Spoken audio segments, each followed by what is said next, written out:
Chapter 55. Supreme Immortal Venerable, Sect Leader Deposed. Seeing Luo Hun's embarrassed expression, Guwen suddenly realized, so this guy likes this. He should have said so earlier. Guwen immediately patted Luo Hun's shoulder and smiled. Brother Luo, I didn't expect your taste to be the same as mine. To be honest, compared to the battles and conflicts over Taoist traditions in the investiture of the gods, I prefer the calm interactions between people and the experience of traveling and enjoying the scenery. Those are what truly temper the Taoist heart. His words made Luo Hun less embarrassed, and a smile appeared on his face. The two began to have an enjoyable conversation about the Green Hero travelogue, bringing them closer together. However, Luo Hun was still reserved and refrained from discussing the romantic aspects of the Green Hero travelogue, only talking about the fascinating landscapes and peculiar news. Teasing the serious Luo Hun brought Guwen a lot of joy. From now on, Xianxia Valley would not be so dull. Time flew by, and 3 years passed swiftly. Another summer arrived. Guwen was already 38 years old. Starting this year, the Third Medicine Valley would welcome its first batch of mature medicinal herbs, which he eagerly anticipated. As for Xianxia Valley, they were cultivating high-rank medical herbs, so it would still take some time. That morning, Guwen was leading the disciples in the Mystic Valley for their morning exercises. Although Zhen Qin and the other two had gone to the Third Medicine Valley, 3 new servant disciples had arrived, keeping Mystic Valley lively. While Guwen was twisting his waist, he suddenly sensed something and smiled. Xiaochuan noticed his smile and couldn't help but ask, "Senior brother, why are you smiling?" "Nothing, just keep practicing." Guwen brushed him off, and Xiaochuan stopped asking. After a while, the exercises ended, and the disciples dispersed while Guwen walked towards his own tower. Just as he reached downstairs, he heard a sound breaking through the air from afar. He turned and saw someone flying towards him on a sword. It was Liya. After many years, Liya still wore a black robe, but his temperament had changed, and a lock of white hair added to his sense of experience. From a distance, Liya saw Guwen, and a smile appeared on his usually stern face, melting his cold demeanor. Liya's cultivation level had reached the 9th layer of the Foundation Establishment realm, and Guwen felt that he was even stronger than Ji Lin from back then, estimating that he wasn't far from the core formation. After landing, Liya opened his arms and hugged Guwen, making his body a bit stiff. "Not bad, you've reached Foundation Establishment. It seems you've worked hard," Liya said, pinching Guwen's shoulder with a satisfied smile. Guwen naturally freed himself from his grasp and smiled. "You're finally back. Was everything smooth?" Liya shook his head and said, "Not smooth, but it was a blessing in disguise. Let's go inside and talk." Guwen nodded and led him upstairs. An hour later, in the loft, Guwen and Liya sat facing each other, drinking wine, and listening to Liya's experiences over the years made Guwen feel deeply moved. "It feels like it could be written into a book," Guwen commented. Liya laughed. "Indeed, although I escaped death many times, it made me who I am today." Over the years, Liya had traveled south in search of the legacy of a divinity transformation cultivator, competing with various geniuses. After barely making it through, the divinity transformation cultivator tried to possess him, but fortunately, he survived. Although he didn't say how he avoided the possession, Guwen assumed it was related to the soul within him. After escaping the divinity transformation calamity, Liya acquired a sword intent in the cave of that cultivator. He spent 3 years refining it, transforming his entire sword intent. Afterwards, when returning from Jizhou in the south, he encountered more obstacles, such as saving a woman oppressed by a local prominent family. Unfortunately, after he left, he heard that she and her family were forced to death. This tragic incident spread widely among the people, so he returned and slaughtered that family, sparking much debate in that region. The local authorities chased Liya for a few days before giving up, even withdrawing the bounty on him. When Liya spoke of this experience, his tone wasn't very sad, just a bit cold. Guwen poured Liya another drink, and Liya suddenly asked, "Junior brother Gu, why do you think we cultivate immortality? Is it just to pursue the illusory longevity? Throughout history, has there ever been someone who truly attained immortality?" Hearing this, Guan poured himself a drink and said, I don't know what immortal cultivators should ultimately pursue. I only know that while living you should feel at ease. Whatever makes you feel at ease, do it.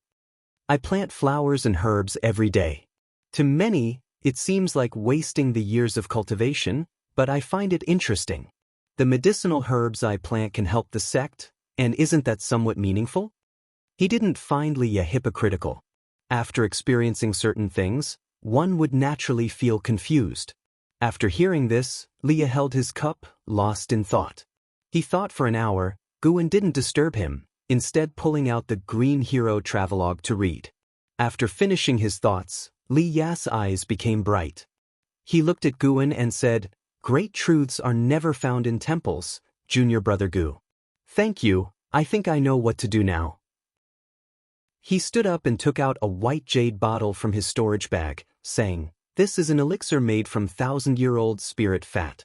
It can temper the muscles and bones but should be taken no more than twice a year. I must return to form my core now. Before Guan could stop him, he jumped out of the window and left. Guan fell silent. Why did this guy love jumping out of windows? His gaze turned to the white jade bottle on the table. Why does everyone love giving him gifts? Guan looked helpless but still put the bottle into his storage bag. The summer evenings came late. Guan arrived at the third Medicine Valley. As soon as he stepped off the teleportation array, he saw Zhenqin, Su Han, Yi Yan, and Zhou Tongyu happily chatting in a nearby pavilion. Guan immediately walked over. In the middle of an animated discussion, Zhou Tongyu noticed Guan and smiled. The others followed his gaze and quickly stood up. At the pavilion, Guan asked with a bit of annoyance, Why are you here again? Haven't you emptied your storage bag yet? 3 years had passed, and Zhou Tongyu had visited no less than 10 times, each time bringing medicinal herbs, elixirs, and magic artifacts. The last time they sparred, Guan barely beat him in 10 moves, winning unconvincingly. Well, his acting was unconvincing too. Zhou Tongyu laughed. Don't worry, this time I'm not here to spar but to say goodbye. I'm leaving. I've been at the Supreme Sect for many years, and you're the one friend I've truly made, and I acknowledge you. Friend? Guan didn't know how to respond. Yi Yan looked at Zhou Tongyu with some reluctance. Over the years, Zhou Tongyu had guided him in his cultivation each time he visited, almost like a half-master. What do you mean by being here for many years? Are you not a disciple of the Supreme Sect? Zhenqin asked in surprise, her eyes wide. Su Han and Yi Yan's expressions also changed dramatically. They all had the same thought in their minds. Could this person be a spy from the demon path? Zhou Tongyu smiled in pride. Forget it, I wanted to keep a low profile to avoid pressure on you. Now that I'm leaving, I'll stop pretending. I'm Zhou Tongyu from Juishan Sect. Upon hearing this, Zhenqin and the others were stunned, which made Zhou Tongyu feel even more pleased. He even raised his chin and looked at Guan, anticipating a shocked expression.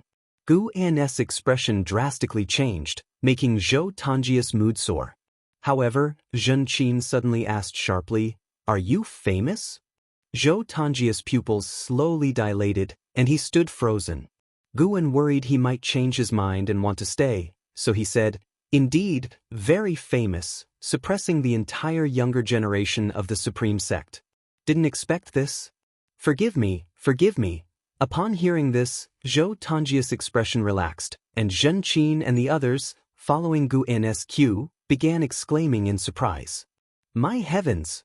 Did I hear it wrong? It's actually you, how could it be? Zhou Tongju's face twitched. For some reason, their words felt harsh to him. He took a deep breath and said, Your Supreme Sect is about to undergo major changes.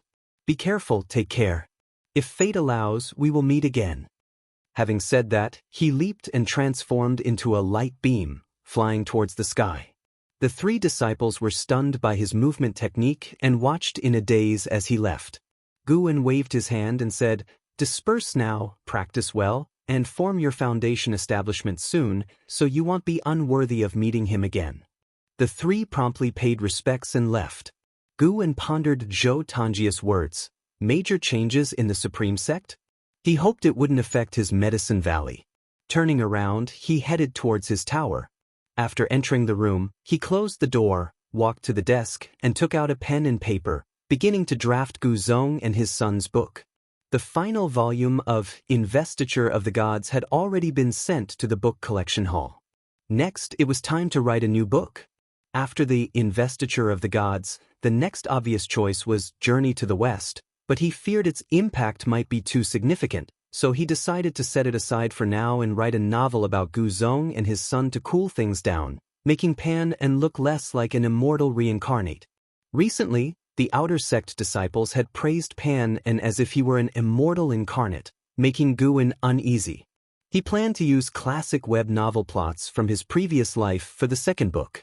Gu Zong had cultivated for 500 years, renowned in the immortal cultivation world, and was the Supreme Sect's strongest elder. In the year his Taoist friend gave birth to a son, the demon path invaded, and the Supreme Sect faced annihilation.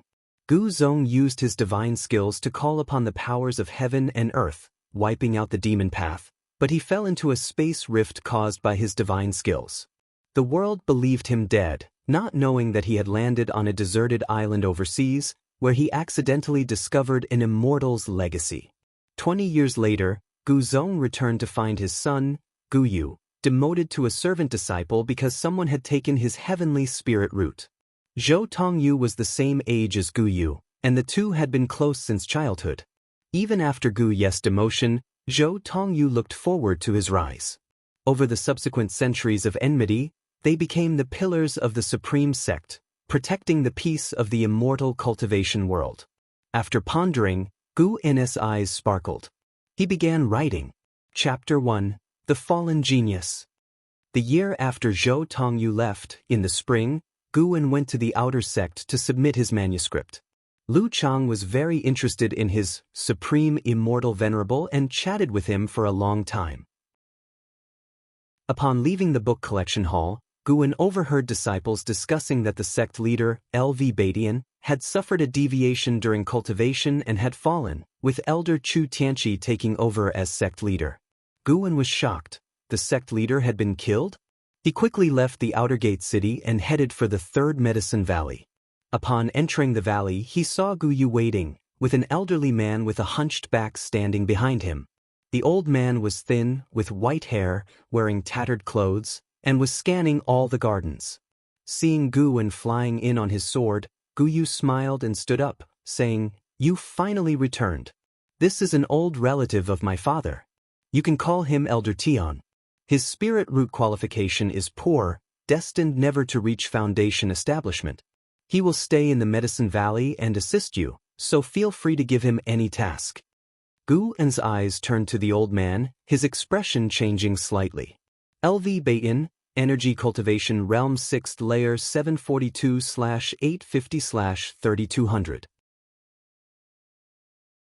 Chapter 56 Heavenly Destiny returns to G. L.V. Baitin, isn't that the recently deceased sect leader? Guan speculated many possibilities, but his expression did not change much. He curiously asked, "Since he is your father's distant relative, why not arrange a better place for him? This Medicine Valley is dirty and tiring." Gu Yu smiled and said, "The Supreme Sect wasn't built by my father, and being placed in this Medicine Valley is already better than the Medicine Valley in the outer sect." From his demeanor, it seemed that he didn't know Elder Tian's true identity. Guan found it difficult to refuse directly. Refusing would mean he knew Elder Tian's true identity. Gu Yu pulled Guan upstairs, and throughout, Elder Tian did not look back at Guan even once. After entering the room, Gu Yu closed the door. He turned around excitedly and asked, "How is it? The book should be ready, right?" Guan smiled and said, "It's ready. After deep consideration, I made you the protagonist." "Really? Really, you'll be able to see it soon." Guan nodded with a smile. The name Pan and was already famous in the Taitsong immortal cultivation world. His second book, with the name Supreme Sect in it, would definitely be heavily promoted by the sect. This book was to satisfy the upper echelons. After this one, Guan wouldn't write about them anymore. It was worth mentioning that the book collection hall had allotted him an additional 20% of the profits this time. This was conceded by the Supreme Sect. Upon hearing Gu An's words, Gu Yu became immediately exhilarated. He took out a spirit stone from his storage bag and heavily placed it on the table, saying, "Thank you." Guan glanced at the spirit stone on the table, raising his eyebrows. What a rich spiritual energy. Gu Yu proudly smiled and said, "This is a supreme-grade spirit stone, equivalent in value to 100 top-grade spirit stones. I only have 2 of these, given to me by my mother. Sincere enough, right? You can write without worries. I can handle everything else for you." 100 top-grade spirit stones? Guan was stunned. This guy was truly extravagant. The wealth disparity in the immortal cultivation world was just too vast. 1 supreme-grade spirit stone was equivalent to 1 million low-grade spirit stones, while a servant disciple's monthly salary was just 1 low-grade spirit stone. Rich fool. Guan felt a pang of envy but accepted the supreme-grade spirit stone with a smile, saying, "I won't let you down." Gu Yu became highly excited and began asking about the book's details, but Guan kept his lips tight, making Gu Yu even more eager. Not long after, Gu Yu left, and Guan guessed he was heading to the book collection hall. After bidding farewell to Gu Yu, Guan came in front of Elder Tian and introduced himself. Elder Tian did the same, maintaining a respectful demeanor, with no sign of being the supreme sect leader. The 742 years old Elder Tian had a current lifespan of 850 years, meaning he could live only another 108 years. Guan speculated it was related to his injuries. At the sect leader's level, the current lifespan should be near 2,000 years. Then, Guan took him on a tour, introducing the situation of Medicine Valley and explaining what he should usually do. Elder Tian listened carefully, occasionally asking about the types of herbs they passed by, seeming genuinely interested in farming life. Could it be he truly fell from grace due to deviation? When Guan previously heard of the sect leader's plight, he instinctively thought the sect leader had been ambushed. After all, the sect leader's struggle with the elders had lasted for many years. Now looking at Elder Tian's state, it didn't seem so. Lifespan detection couldn't lie to him. The person before him was indeed the sect leader, LV Baitin. The arrival of Elder Tian did not change the rhythm of life in the Third Medicine Valley. Zhen Qin and the other 2 mostly spent their time cultivating and rarely interacted with him. However, Guan would chat with Elder Tian every time he returned. Half a year passed quickly. Autumn arrived, and falling leaves drifted into Xianxia Valley. Guan stood on the path in the garden, watching 3 monkey demons sweep the fallen leaves. In the distance, Luo Hun sat on the hillside, holding the green hero travelogue and reading intently. His spear stood beside him, absorbing strands of spiritual energy that formed a faint vortex. Suddenly, Guan sensed something, glancing into the distance. He looked only once before retracting his gaze. Soon after, a figure walked from the mouth of the valley. The person was dressed in a black and white long robe, exuding elegance, holding a folding fan. Li Xiandao. After many years, the Emperor of Taikang's demeanor was still the same. Guan turned his head and cast a lifespan detection. Divinity Transformation Realm, 9 layers. On the hillside, Luo Hun also noticed Li Zuando's arrival. He quickly stood up, put the green hero travelogue into his storage bag, and then descended the mountain, spear in hand. Luo Hun first paid respects to Li Xiandao, followed by Guan. As Li Xiandao walked towards the Medicine Valley Pavilion, he turned to Guan beside him and asked, "How is it? Are you satisfied with this Medicine Valley of mine?" Guan replied, "Very satisfied, it exceeded my expectations. Some high-rank medicinal herbs are completely new to me. Fortunately, Your Majesty provided me with a medicinal herb chronicles." Have you forgotten how I previously instructed you?" "Uncle. That's more like it." Li Xiandao laughed heartily, while the expression of Luo Hun, standing on the other side, turned subtle. "Uncle." Luo Hun seemed to realize something, and his gaze became strange. The 3 of them, chatting and laughing, arrived in front of the pavilion. Li Xiandao sat down at the stone table, and Luo Hun immediately poured wine for him. Li Xiandao raised his hand, signaling Guan to sit as well. He looked at Guan and asked, Liya should have returned to the Supreme Sect, right? Guan nodded and said, he returned last year. Did he tell you about his experiences over the years? Yes, Uncle should have sent people to follow him, right? Who would dare to follow him? It's just that there are informants everywhere. Tell me, how could a Foundation establishment realm cultivator escape from the possession of a divinity transformation realm great cultivator? What secret is he hiding? As Li Xiandao asked this, he lifted his wine cup, drank it in one gulp, and then smiled at Guan. Guan frowned and said, secret? He didn't tell me, and it's not something I can ask directly. Li Xiandao smiled knowingly and said, this son of mine has been of ordinary talent since childhood, the least talented among all my children. But ever since he joined the Supreme Sect, he has soared, constantly surprising me. His growth pleases me greatly. I just fear he might be taken advantage of by someone with ill intentions. Looking at his expression, Guan found it hard to judge his attitude toward Liya. However, regardless, Guan's heart was certainly inclined towards Liya. Then he'll try to subtly inquire in the future. Guan said thoughtfully. He said so but had no intention of actually asking. Li Xiandao nodded in satisfaction. He turned to Luo Hun standing nearby and asked with a smile, Luo Hun, do you think Liya has the potential to be the crown prince? Luo Hun's expression changed slightly, and he responded in a deep voice, your servant dare not speak out of turn. You really are no fun. Li Xiandao shook his head and laughed. His gaze then turned to Guan, who quickly said, Uncle, please don't ask me such questions. I don't want to get involved in trouble. I just want to grow herbs and flowers for you. Haha. Li Xiandao laughed heartily, grabbing the wine jar beside him and pouring it directly into his mouth, much more boldly than before. Then, he picked up another wine jar and continued to drink. Guan sensed something was wrong. This emperor had concerns. Luo Hun noticed it too and frowned as he asked, Your Majesty, has something happened? After drinking 3 jars of wine in one go, Li Xiandao laughed and said, There's no big deal. You've read The Investiture of the Gods, haven't you? Luo Hun nodded and said, It's well written. Didn't you like it too? I do like it, but recently, some used the Investiture of the Gods to criticize me, saying I am King Zhou, and the Li family's rule has lasted for 500 years, so it's time for a change. Heavenly destiny belongs to the Ji family. In recent years, the Ji family has frequently sent their disciples to various places to slay demons and exterminate evil, earning a great reputation and popular support. Li Xiandao chuckled. Guan's heart skipped a beat.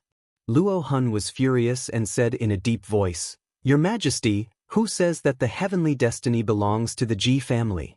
Your servant is ready to take orders at any time, even if it means killing Panin. Good heavens!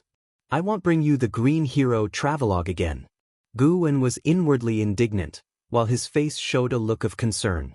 Li Xiandao snorted and said, Foolish, killing Panin would only confirm that I am narrow-minded, unable to tolerate even a writer. Hearing this, Guan was very satisfied with Li Xiandao. This is a wise ruler. Your Majesty, don't worry. I'll write Journey to the West next, and the Emperor in it will have the surname Li. Although Journey to the West has a critical element, it targets the Jade Emperor. The portrayal of Li Shimin in the book is still quite good. Though there is no heavenly court in this world, there is an immortal cultivation world. Criticizing the immortal cultivation world also fits well with the current cultivator's expectations of Panin, as long as he doesn't directly name the Supreme Sect. As Guan was contemplating, Luo Hun remained furious. The prefects of various states all have backgrounds and are increasingly slipping out of the court's control. Now there is widespread public discontent. Criticizing me through the investiture of the gods is likely just their first step. One day, swords will be pointed directly at me. I need to build my own power. The Tianya Valley plays a crucial role. Don't let me down. Li Xiandao said with a smile. He stood and walked towards the garden, with Guan and Luo Hun hurriedly following. It was 3 full days before Li Xiandao finally left. During these 3 days, Li Xiandao often hinted at his expectations for Liya to Guan. The more he did so, the more Guan felt it wasn't that simple. Still, he just let his words go in one ear and out the other, avoiding getting involved in their father-son matters. After Li Xiandao left, Guwen also decided to leave. Before departing, Luo Han instructed him to stop bringing Investiture of the Gods and only bring the Green Hero Travelogue. In response, Guwen chuckled. Seasons changed and another 3 years passed. This year, Tianya Valley saw the first batch of medicinal herbs mature, and Guwen harvested nearly 5,000 years of lifespan in one go, leaving him in a pleasant mood. Starting this year, his annual lifespan income would soar. Currently, his total lifespan had exceeded 70,000 years, and he was set to keep striving for 1,000,000 years. On that day, Guwen took Su Han and Zhen Qin to the outer sect. Both had reached foundation establishment.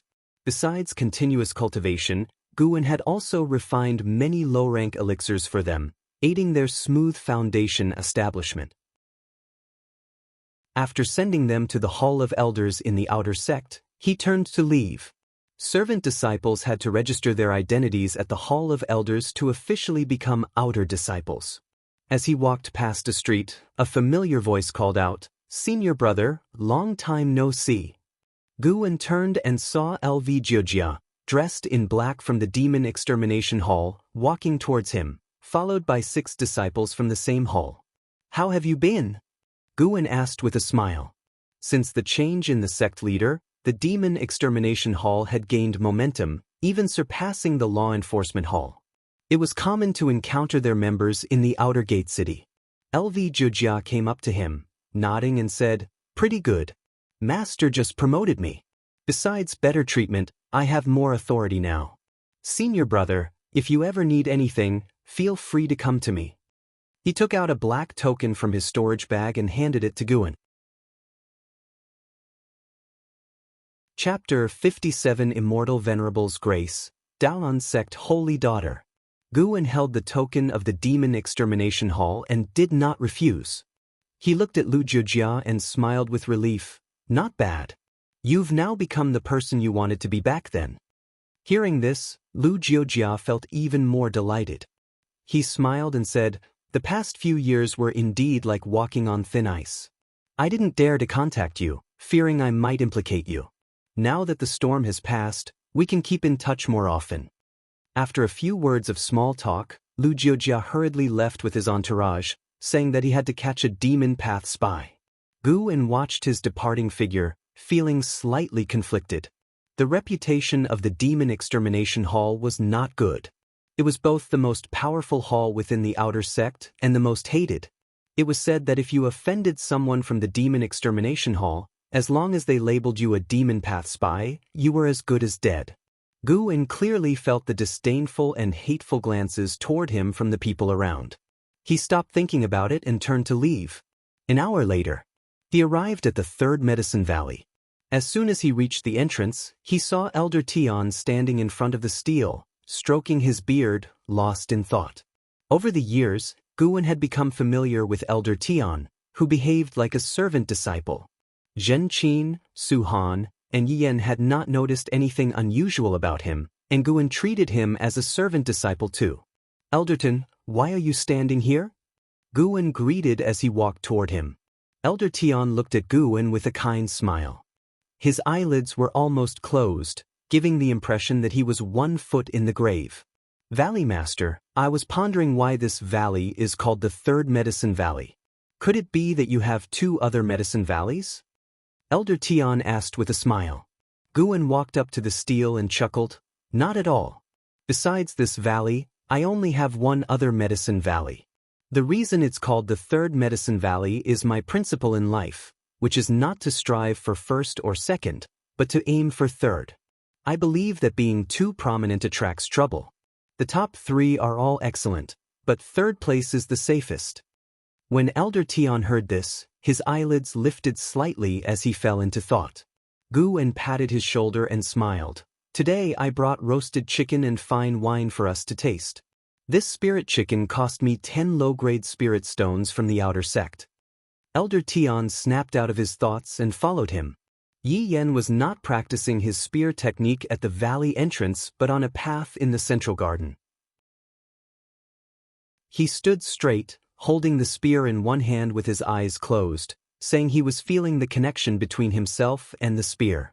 Guwen did not interfere with Yi Yan's spear technique or body tempering technique as he had no interest in spear techniques, and he already had the mystic yellow dragon energy skill as his body tempering technique. Yener, come drink with us and celebrate that your senior brothers and sisters have become outer disciples, Guwen called out loudly. Elder Tian curiously asked, all these years, you've refined all your medicinal herbs into elixirs for the disciples. What's in it for you? Even if they are grateful now, over time, the relationship will fade. Why not use the resources on yourself? And me, I'm just an old man who doesn't know how long he can live. Giving elixirs to me is a waste, isn't it? After spending several years together, Elder Tian had developed a good opinion of Guwen. Guwen treated him well, unlike other disciples who ignored him, and even shared elixirs to help him increase his cultivation level. Before his cultivation level fell, Elder Tian never imagined there would be such a selfless person within the Supreme Sect. He even regretted his previous disregard for the outer sect. Guwen laughed. I have mediocre qualifications. Being too obsessed with improving my cultivation would only bring me anguish. It's better to give hope to the younger generation. As for you, Elder Tian, although you are older than me, you're still my disciple, so I naturally treat you equally. Even if your cultivation level doesn't improve much, it will enhance your chi blood, allowing you to live better, right? His gaze shifted to Yen, a smile on his face. The sunlight illuminated his profile, which unexpectedly moved Elder Tian.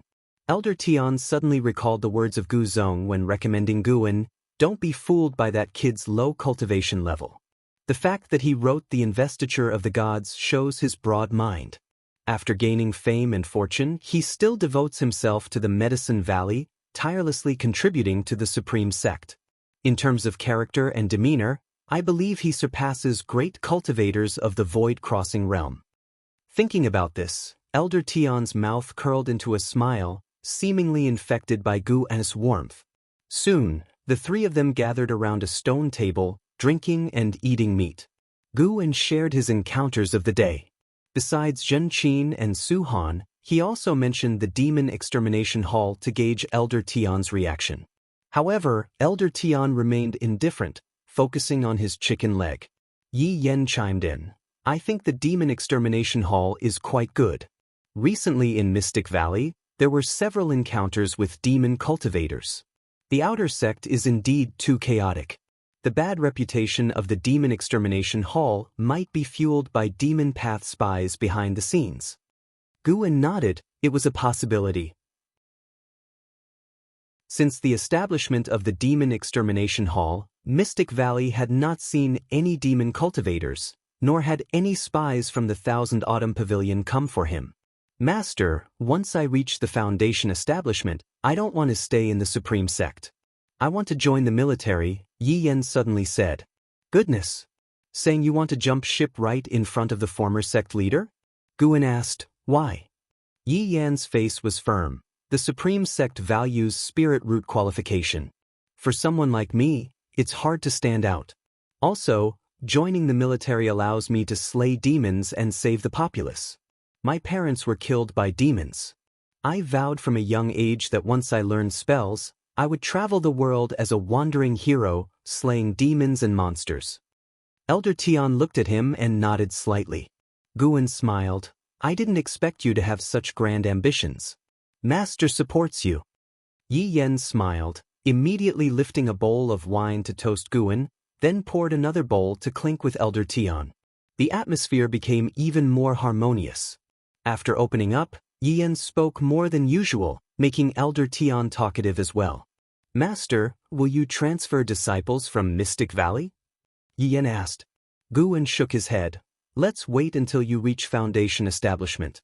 I'm afraid others might disturb your path enlightenment. With Elder Tian and me, we can manage.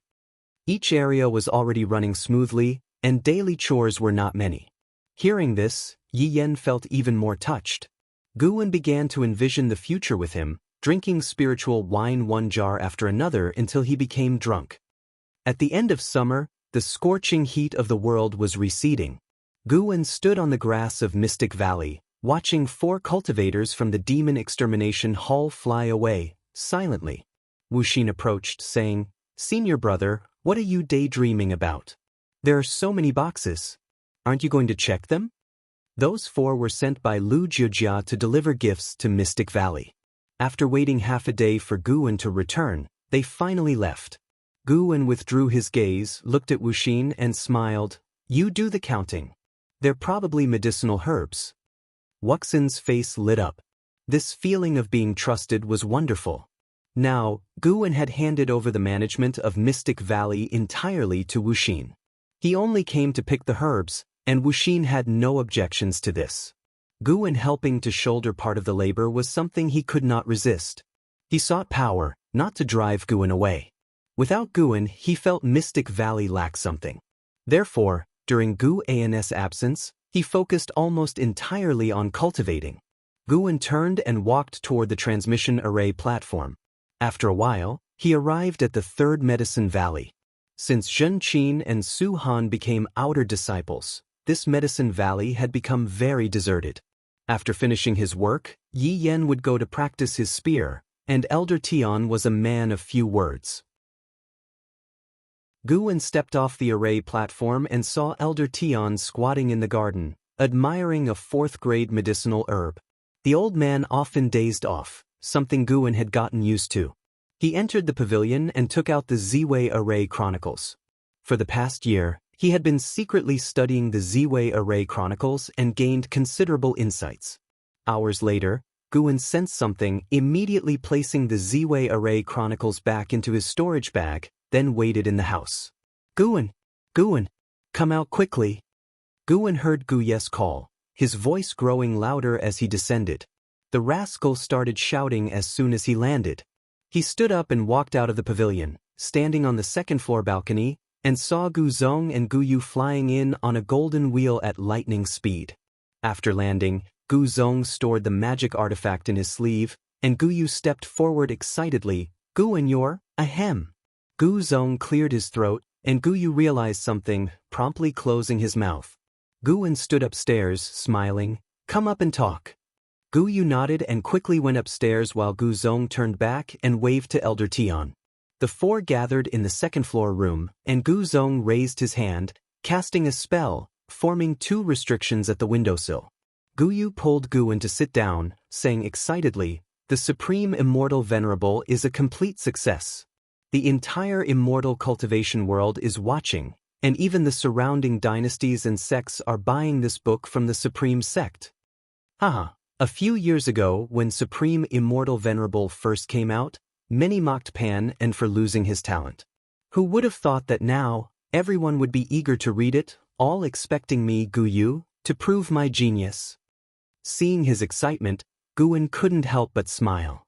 The success of the Supreme Immortal Venerable didn't surprise him at all. After all, such stories of meteoric rise and face-slapping strong opponents were an enormous emotional shock to the immortal cultivation world. Gu Zong said, "We came today not just for this matter, but it's related. The holy daughter of the Daotian sect is coming to the Supreme Sect to cultivate. She's coming for you." Daotian sect is from the Taizong dynasty's neighboring Great Yu dynasty, the leading sect in Great Yu. The holy daughter is the Daotian sect hierarch's daughter.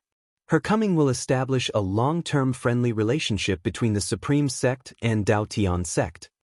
At that time, you'll have to introduce the holy daughter of Daotian sect to you. Don't worry, this matter won't spread out. You will only need to meet her once. She's promised not to reveal your identity. Guan felt a headache coming on. I've become a part of foreign diplomacy? Gu Zong stroked his beard and laughed. The Supreme Immortal Venerable significantly boosted the development of the Supreme Sect. The Hall of Elders greatly appreciates you. If you can convince the holy daughter of the Daotian sect to stay, the Hall of Elders will reward you with a 7th-grade spirit tree seedling. Once grown, this tree will notably enhance the local spiritual energy, making it not difficult for you to achieve core formation, despite your qualifications. Originally, you were to receive a cultivation technique or high-rank Dharma artifact, but you said you avoid conflict and prefer gardening, so it was changed to a 7th-grade spirit tree. This tree will benefit the entire Medicine Valley, its advantages immeasurable. Chapter 58. If you were the sect leader, what would you do? 7th Order Spirit Tree. This is the grade of the green vine tree. How could the Supreme Sect have a spirit tree comparable to the holy tree of the Thousand Autumn Pavilion? Could it be that the green vine tree in the 8 scenic caves isn't a true holy tree or hasn't fully matured yet? Guwen was immediately excited. He couldn't refuse such a treasure. Leaving the holy maiden, how difficult could it be? Doesn't she like to read? Write her an epilogue of the investiture of the gods. When will the holy maiden arrive? Guwen took a deep breath and asked. He didn't show the joy in his heart. Instead, he pretended to be worried and deep in thought. Elder Guzong laughed and said, "She will be here within a year at most. You don't need to feel pressured." Gu Yu teased from the side, "Don't worry about being asked to pledge yourself to her. The cultivation gap is obvious. She just likes your books." Guwen nodded. He wasn't that narcissistic. There were many people in the world who liked the investiture of the gods. Elder Guzong looked at Elder Tian standing nearby and asked, "How have you been here?" Elder Tian nodded and said, "Pretty good. The Valley Master treats me well." Guwen felt helpless. Elder Guzong had brought in a distant relative. Was he afraid Guwen wouldn't suspect anything? No way. If you're going to play along, do it thoroughly. Guwen looked at Elder Guzong and hesitated to speak. Elder Guzong seemed to notice his confusion and laughed. "He has long known your identity as Panin. It's because he likes the investiture of the gods that I allowed him to come here. Besides him, only the Hall of Elders knows. Don't worry. We are more afraid of your identity being exposed than you are." Before the investiture of the gods appeared, disciples had always written books. But the impact that Panin brought was unprecedented. No one had thought that books could bring more disciples, cultivation resources, and even assist the sect in diplomatic relations with other powers. Especially after the Supreme Immortal Venerable was published, the entire world's eyes were on the Supreme Sect. Standing at a high position, Elder Guzong could see the clearest. Guwen breathed a sigh of relief. Guyu suddenly said, "Zhou Tongyu treats Guyu quite well. I take back what I said before. Don't let Guyu bully him." Guwen looked at him with a strange expression. Elder Guzong laughed. "My image is not bad either. No matter where I go, I can hear people mentioning my name, asking when I will return to deal with those evildoers for my son." Cough cough, revealing it early would spoil the suspense. True. Guwen changed the topic and inquired about the holy maiden of the Daotian sect. He had to gather as much information as possible to better face the holy maiden. Elder Guzong began to introduce the holy maiden.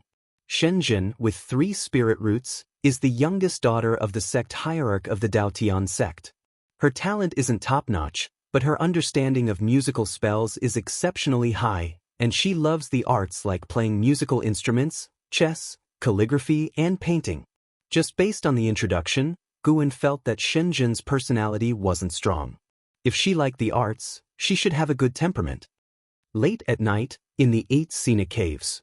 Under the green vine tree, Guwen was practicing swordsmanship, specifically the wood spirit sword technique. The wood spirit sword technique was a sword technique that Zwolin had taught Guwen to test his depth. Although it wasn't rare, it could be bought in the outer gate city. Since it was of the wood attribute, Guwen decided to practice it himself and not invest his lifespan into it. However, isn't real-world time also lifespan?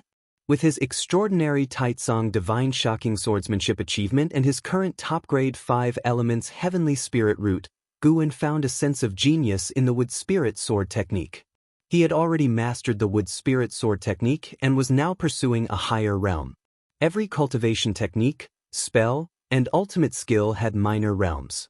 According to his summary, from low to high, they were novice, initial insight, basic mastery, slight achievement, thorough comprehension, mastery, peak perfection, and returning to simplicity. It felt like leveling up in a game, which Guwen found very interesting. The one Zhonglong sky dragon watched Guwen's sword practice from the tree. Now, it had the majesty of a true dragon. Guwen moved within a 3-zhang radius under the tree, creating afterimages. It seemed like nearly 10 of him were practicing swordsmanship. The heavenly resident's sword in his hand was extremely sharp, and strength energy radiated. This energy dissipated once it reached 2 zhang away, not harming the surrounding flora. After practicing for an ancient hour, Guwen finally stopped. Clang! The heavenly resident's sword returned to its sheath, emitting a clear sound like a dragon's hum. He put the heavenly resident's sword into his storage bag, then stretched lazily. The sky dragon descended from the sky and spoke in a childish voice. "Master, you're amazing. Can you teach me?" Guwen looked at it and jokingly asked, "Can your dragon claws hold a sword? Using my claws as swords, can't I?" The sky dragon blinked its eyes and asked. Guwen was stunned for a moment. "There's something there."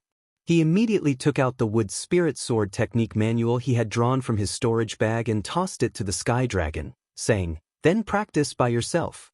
If you don't understand something when I return, you can ask me." The sky dragon grabbed the manual with its claws and quickly said, "Don't forget to bring me roasted chicken." Guwen nodded with a smile and then turned to leave. The sky dragon landed, placed the manual on the ground, and started flipping through it with its claws. After leaving the 8 scenic caves, Guwen walked into the mountain forest.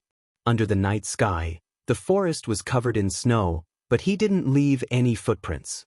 Early the next morning, after accompanying the disciples in their exercises, Guwen was about to head to the 3rd Medicine Valley when Yilan arrived. Since his junior sister had come, Guwen naturally had to accompany her. The two went into the pavilion to chat. Guwen first asked about her recent situation. Even if she was busy, she would visit Guwen every year. It was impossible for Guwen not to be moved by this. Starting from last year, disciples from the outer sect have often gone missing. Our law enforcement hall has investigated but couldn't find the real culprit. However, the Demon Extermination Hall always finds demon path spies who confess to the crimes. Yilan sighed. After the sect leader changed, she and Lu Jiojia no longer contacted each other. Mainly, the two halls didn't get along, being like water and fire. Guwen laughed and said, "Then let the Demon Extermination Hall catch them. It will give you more time to cultivate." Yilan shook her head and said, "It's not that simple. The hall master of the Demon Extermination Hall wants to merge with the Law Enforcement Hall, and the outer sect's great elder seems to have the same intention. If our hall doesn't perform, we will eventually be disbanded. It doesn't matter. If you get disbanded, come back. The elixirs I can provide are no less than the Law Enforcement Hall's benefits. That's not acceptable. If you give them to me, what will you do?" Yilan directly refused with a serious expression. Seeing this, Guwen didn't say more and changed the topic to other matters. Since Yilan wanted to stay a few more days, Guwen decided to stay in the Mystic Valley until after the Spring Festival. After the Spring Festival, the winter's snow completely melted. Guwen first went to Xianxia Valley to harvest thousands of years of lifespan, then replanted. After spending 2 days there, he went to the 3rd Medicine Valley. The Mystic Valley was crowded, and Xianxia Valley had 3 monkey demons, so it wasn't lonely. But the 3rd Medicine Valley was different. Every time Guwen came, it was deathly silent. Yi Yen and Elder Tian both enjoyed this quietness, not disturbing each other.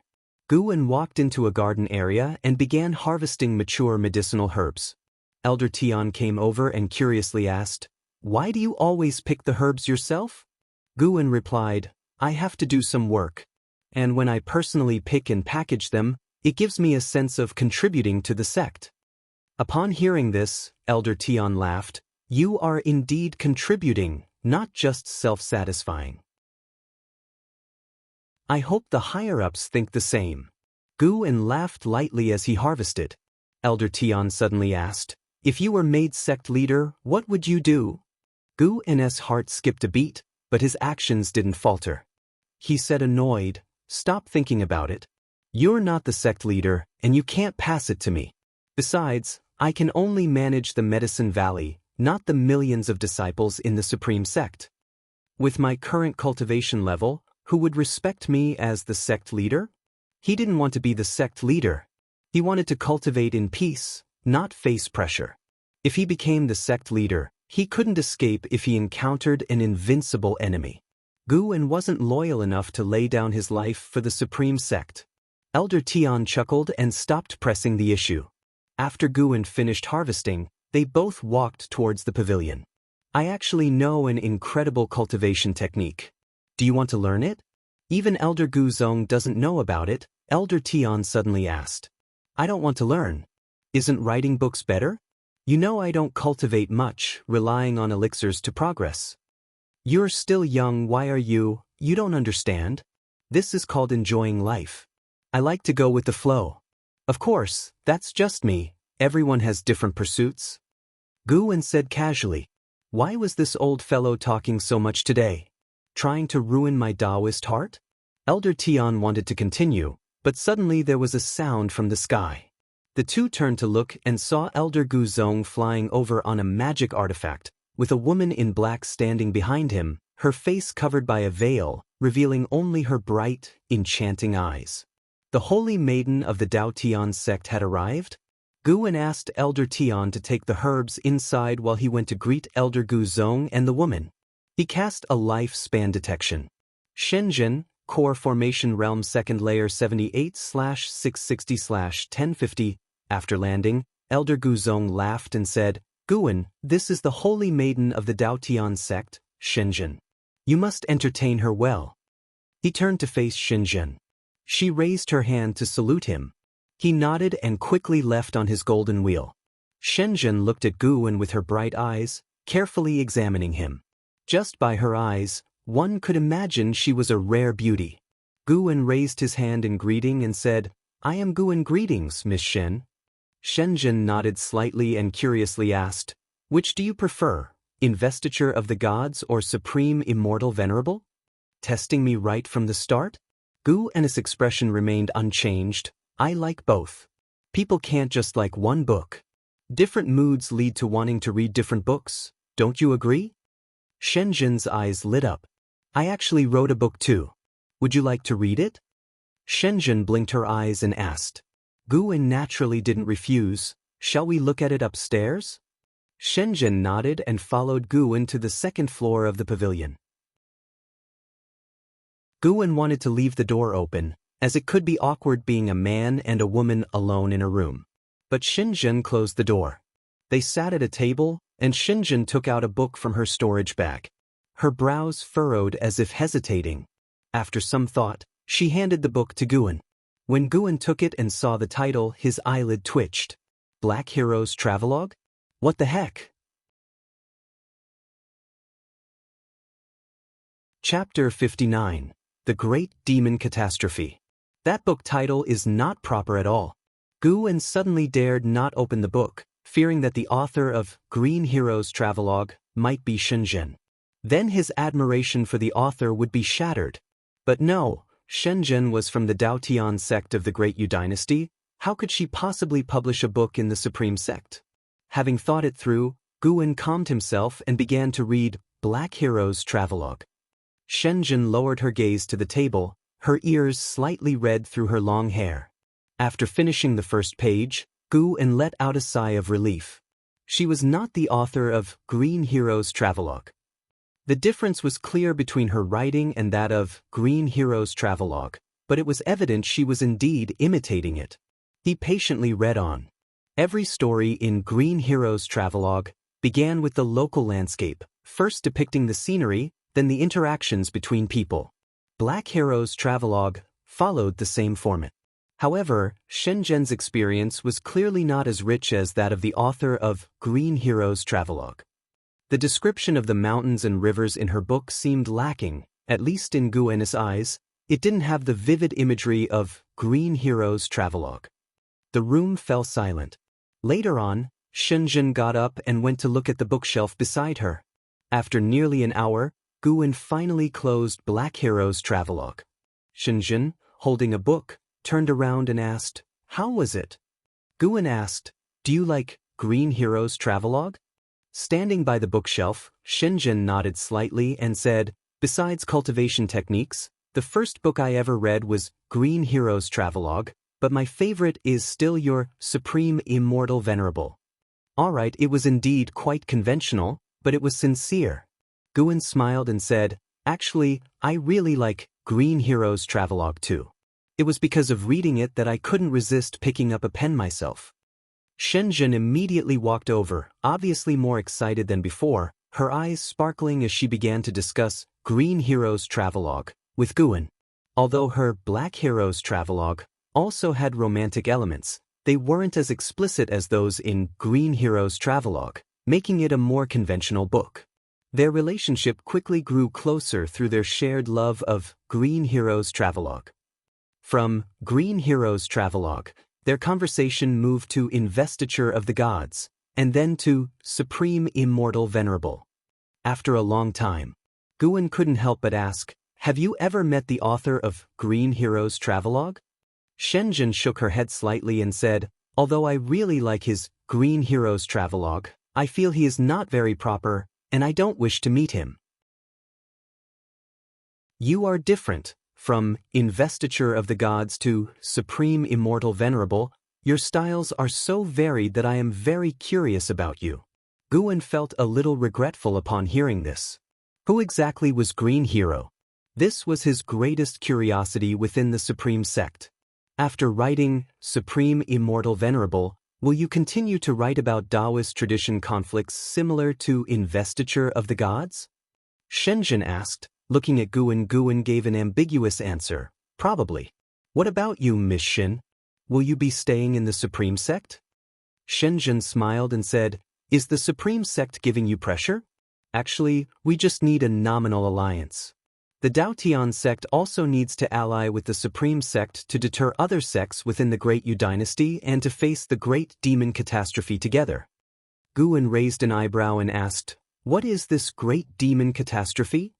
On this continent, there are 9 adjacent dynasties, including Taizong and Great Yu.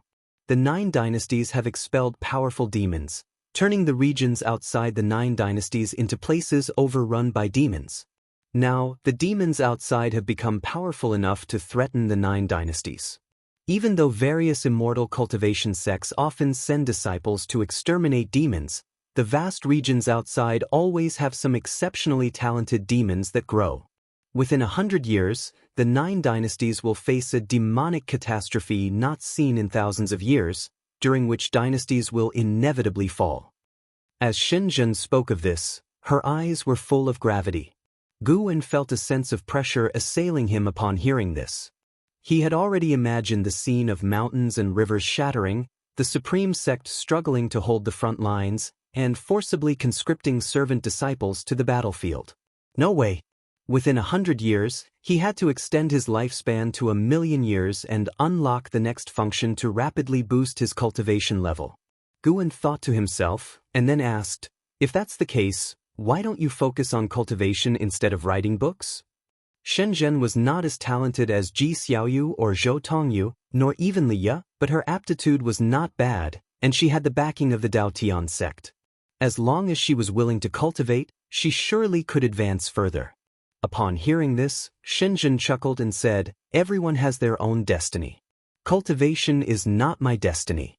I prefer reading and writing. What if someday I gain enlightenment from books?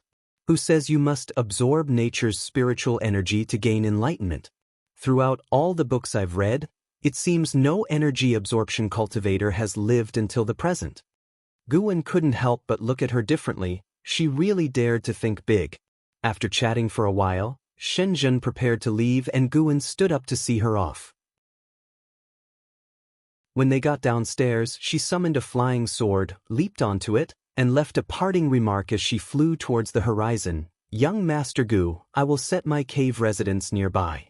Let's communicate more in the future. Watching her departing figure, a smile spread across Gu En's face. He was not happy that Shenzhen was going to live nearby, but rather that the 7th grade spirit tree had been secured. The Supreme Sect acted quickly, and within 3 days of Shenzhen's departure, the sapling of the 7th grade spirit tree arrived, personally delivered by Gu Zong. After Gu Zong left, Guan carried the sapling of the 7th grade spirit tree to the central area of the compound. Though called a sapling, The tree was already 3 meters tall.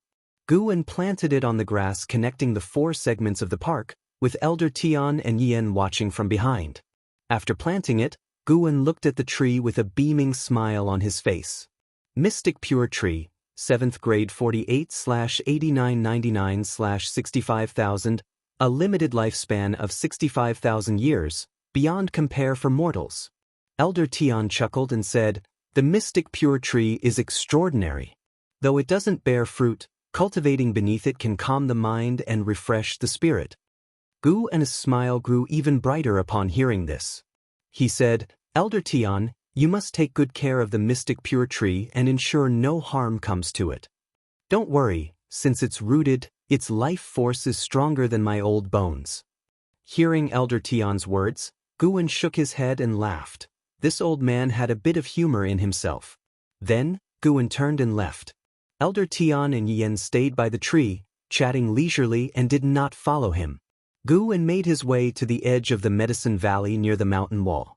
In this grassy area, a tree had been planted, though it showed no signs of growth yet.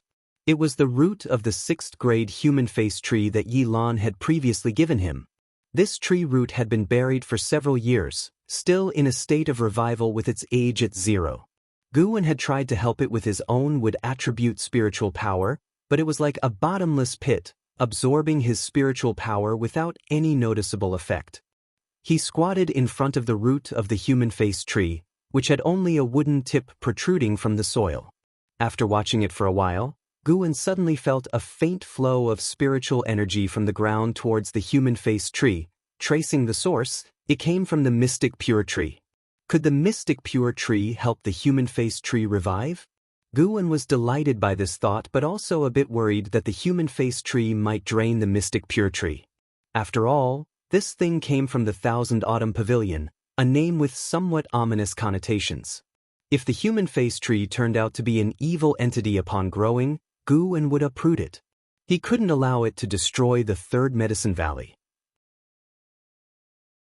Guwen felt someone needed to keep an eye on it to prevent it from growing secretly. Yi Yen had reached the 8th floor of the energy cultivation realm, his cultivation level mainly relying on elixirs. He practiced his spear technique daily, but while this also involved absorbing nature's spiritual energy, it didn't significantly boost his cultivation. Once he left, it would be time to recruit some people. Just after the height of summer, the 43-year-old Guwen arrived at the outer gate city. First, he submitted his manuscript, then wandered around the streets. He noticed that the outer gate city was not as bustling as before, with many disciples still passing through the streets, but most of them wore solemn expressions and spoke in hushed tones. Looking up, Guwen saw 4 disciples from the Demon Extermination Hall descend from the sky, landing in front of a pavilion in the distance. They surrounded a disciple who had just exited the building and began questioning him. The disciple appeared quite annoyed, and a verbal clash ensued, leading to a fight. When one of the Demon Extermination Hall disciples displayed a token, the disciple backed down and obediently allowed them to take him away. After capturing demonic cultivator spies for so many years, haven't they caught them all yet? Guwen frowned, feeling puzzled but having no intention of intervening. As long as they didn't target him, he was fine. He headed towards the Beast Hall, planning to raise a few demon beasts in the 3rd Medicine Valley so that Elder Tian wouldn't feel lonely. Elder Tian had been diligent and had earned Guwen's favor. He now truly regarded Elder Tian as his own servant disciple. After an hour, Guwen walked out of the Beast Hall's gate, 3 bags hanging from his waist. These were beast control bags, each containing a live creature, but one bag could only hold 1 demon beast. Just as he stepped outside, he coincidentally ran into Lu Jiujia. This time, Lu Jiujia was alone. As he approached the Beast Hall, his face was gloomy, but upon seeing Guwen, he immediately smiled and quickened his pace. "Senior brother, are you here to buy demon beasts?" Lu Jiujia asked warmly, though his face was paler than before, with a hint of malevolence between his brows, exuding a sinister aura. Guwen nodded, asking with concern, "You don't look well. Is everything all right?" "What could be wrong? I've just been too tired from training lately." Lu Jiujia shook his head. Guwen noticed a trace of demonic qi in his body, Very subtle and hard to detect if not looked at closely. Had this guy become a demon cultivator? Since Lu Jiujia was unwilling to say more, Guwen naturally didn't press further. After exchanging a few pleasantries, Lu Jiujia reminded him before parting, "Senior brother, avoid going out at night. Recently, there have been powerful demon cultivators infiltrating the outer gate." With that, he turned and left. Watching his retreating figure, Guwen didn't think much of it and headed back towards the third Medicine Valley. Once he arrived at the third Medicine Valley, he released the 3 spirit dogs he had just bought. All 3 had second-grade demon beast bloodlines, making them quite expensive. They'll be staying in the Mystic Valley for a while, so you take care of them. Guwen instructed Elder Tian. Elder Tian nodded, and Guwen turned towards the transmission array platform. Whether it was an illusion or not, Guwen noticed that Elder Tian's gaze towards him seemed filled with concern. Before he could ponder it further, the formation activated, bringing him to the Mystic Valley. As soon as he arrived at the Mystic Valley, Guwen felt a familiar presence. He stepped down from the array platform and looked towards the distance, seeing Leah instructing disciples on sword practice, with even Xiaochuan participating. After giving some instructions, Leah turned and headed towards Guwen. When they met, Guwen asked curiously, "What brings you here?" Core Formation Realm, First Layer. Reaching the Core Formation Realm at 45, just 5 years behind Jiang Qiong. Leah smiled lightly and said, "I came here to protect you. I heard that the demon lord from the Heavenly Extinction Sect has infiltrated the outer gate, and I was worried about you.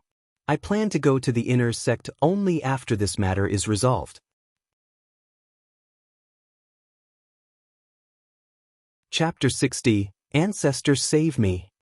"Can you handle that demon lord?" Guwen asked suspiciously. Leah laughed triumphantly, "I have already reached the core formation stage, don't underestimate me. In the Supreme Sect, the core formation realm is just an inner sect disciple. Can you really match up to the demon lord? You brat, I came here specifically to protect you, and you're still complaining? I'm afraid it'll be like that time when you charged out to deal with the demon of greed and got injured and fell. Can we not bring that up?" The two started bickering, but Guwen wasn't really angry. Leah could feel that Guwen's concern was out of a good heart, not wanting to burden him. Little did he know that Guwen wasn't worried about being a burden, but about being a hindrance. "Brother, if the demon lord comes and you're by my side, I won't be able to act." Guwen couldn't express his true thoughts, and since Leah insisted on staying, he had to let it be. "By the way, have you seen junior brother Lu recently?" Guwen asked. Leah shook his head. "I haven't seen him. I used to run into him, but he joined the Demon Extermination Hall, and I don't get along with the elders there, so we haven't kept in touch." Talking about this, his expression turned indifferent. He didn't care about Lu Jiujia at all. Though he was warm to Guwen, he was actually very cold to everyone else. "Let's go upstairs and have a proper chat. I heard you acquired another Medicine Valley. Tell me all about it." Leah pulled Guwen upstairs. They chatted late into the night. Guwen didn't reveal his identity as Pan but instead told Leah that the harvest from Mystic Valley had pleased their superiors, hence he was given another Medicine Valley. Considering that Li Xiandao was criticized for the investiture of the gods, how dare Guwen reveal his identity to Leah? What if Leah let it slip? After all, they were father and son. No matter how big the conflict, before a complete break, their relationship would still be closer than with Guwen. As summer transitioned to autumn, the temperature was still quite hot.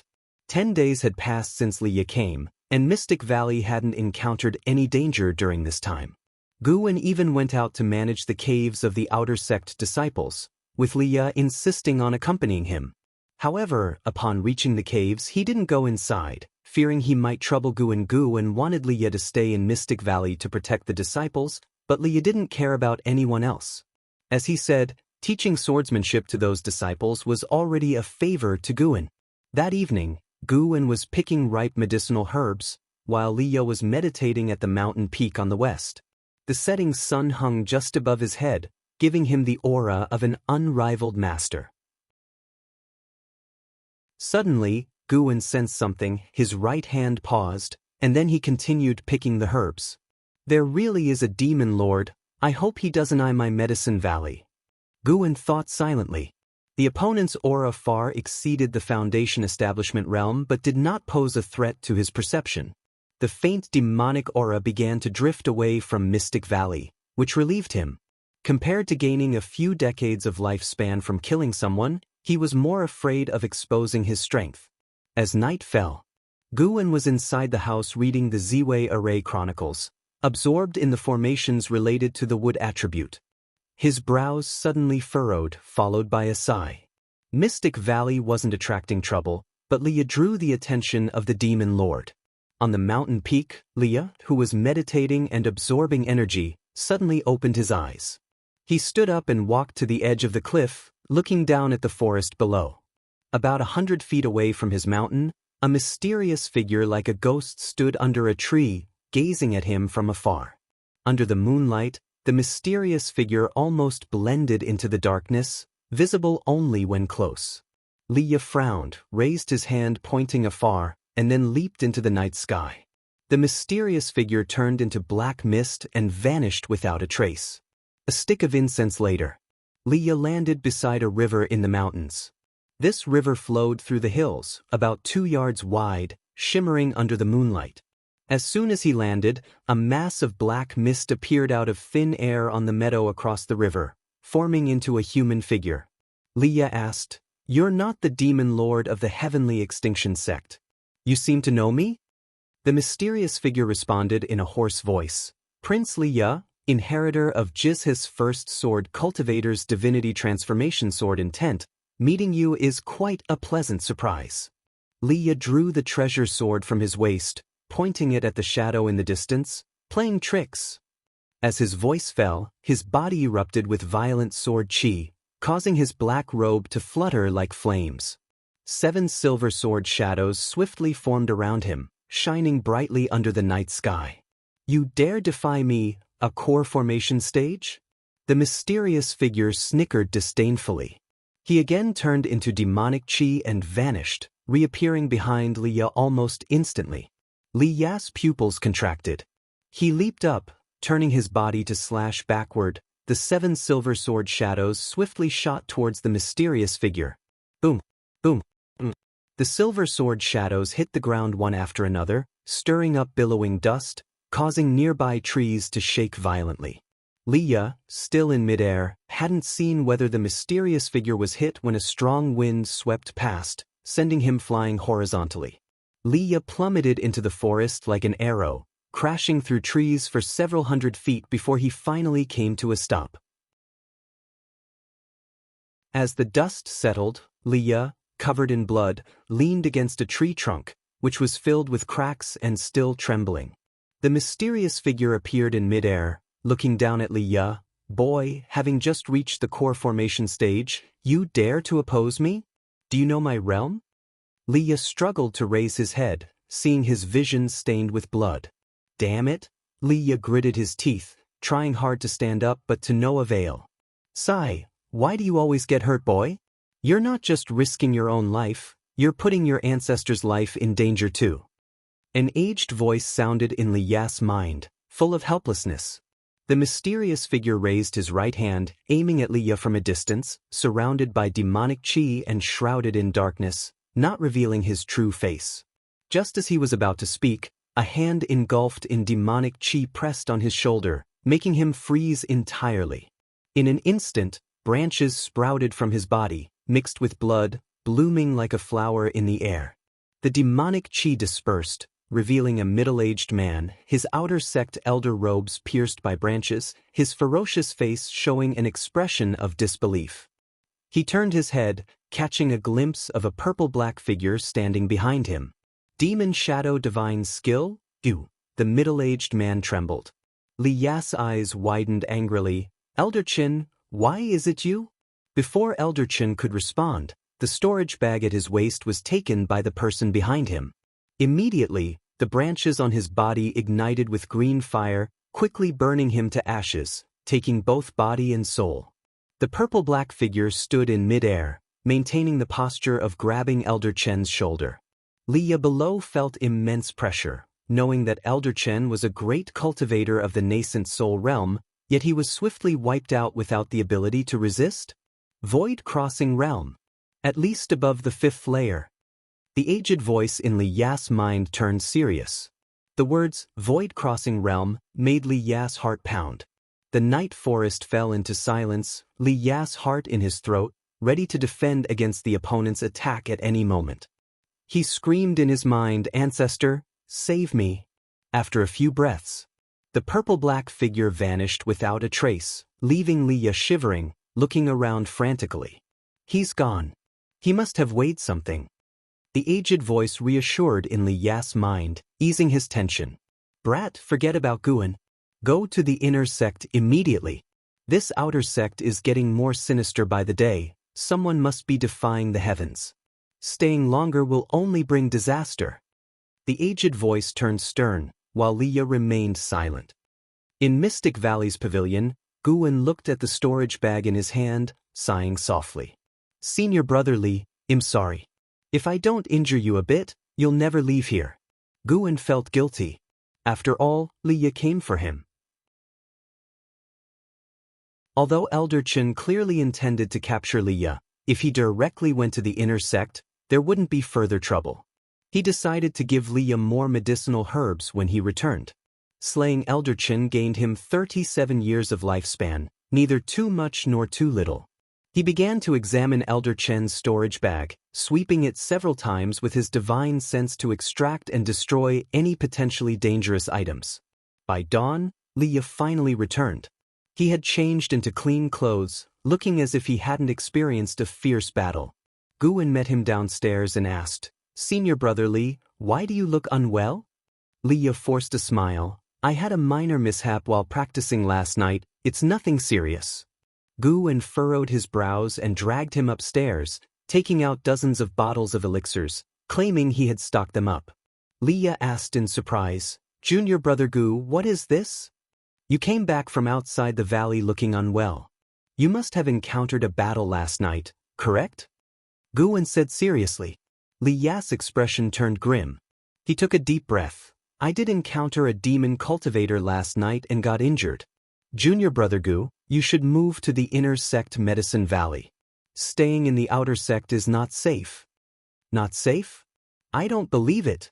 Gu N's foundation was here, he couldn't abandon it. Whoever dared to cause trouble would die. Guan smiled bitterly on the surface. Senior brother Li, the herbs planted in this Medicine Valley are all low rank. The demon lord wouldn't be interested. Actually, without you here, we're safer. You should go to the inner sect. We'll be fine. I can ask Lu Jiujia for help. We haven't lost touch. But, Li Ya hesitated. Guan interrupted. Senior brother Li, I always felt that the chaos in the outer sect had little to do with demon cultivators. The Demon Extermination Hall has caught many demon path spies over the years. Could it be that someone is merely causing chaos under the guise of the demon path? If you go to the inner sect, you might save the outer sect. But if you stay here, how long can you protect me alone? Upon hearing this, Li Ya's expression darkened, recalling Elder Chen. After a few moments of struggle, he took a deep breath. Junior brother Gu, you are right. I will go to the inner sect immediately. Guan smiled, shoving all the elixirs into Li Ya's hands, making him very touched. After a brief exchange, Guan urged him to depart, which Li Ya also felt should not be delayed. Due to his injuries, Li Ya could only fly using sword control. After leaving Mystic Valley, he couldn't help but look back, murmuring, Do you see, this is why I can't let go of him. No matter who it is, anyone who dares to harm him, I will make them regret it.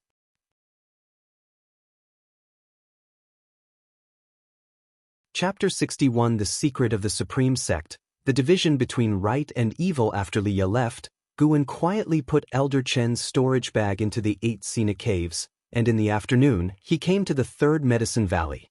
He wandered around and inspected the area, but his brows were tightly furrowed. After a while, Elder Tian finally took the bait.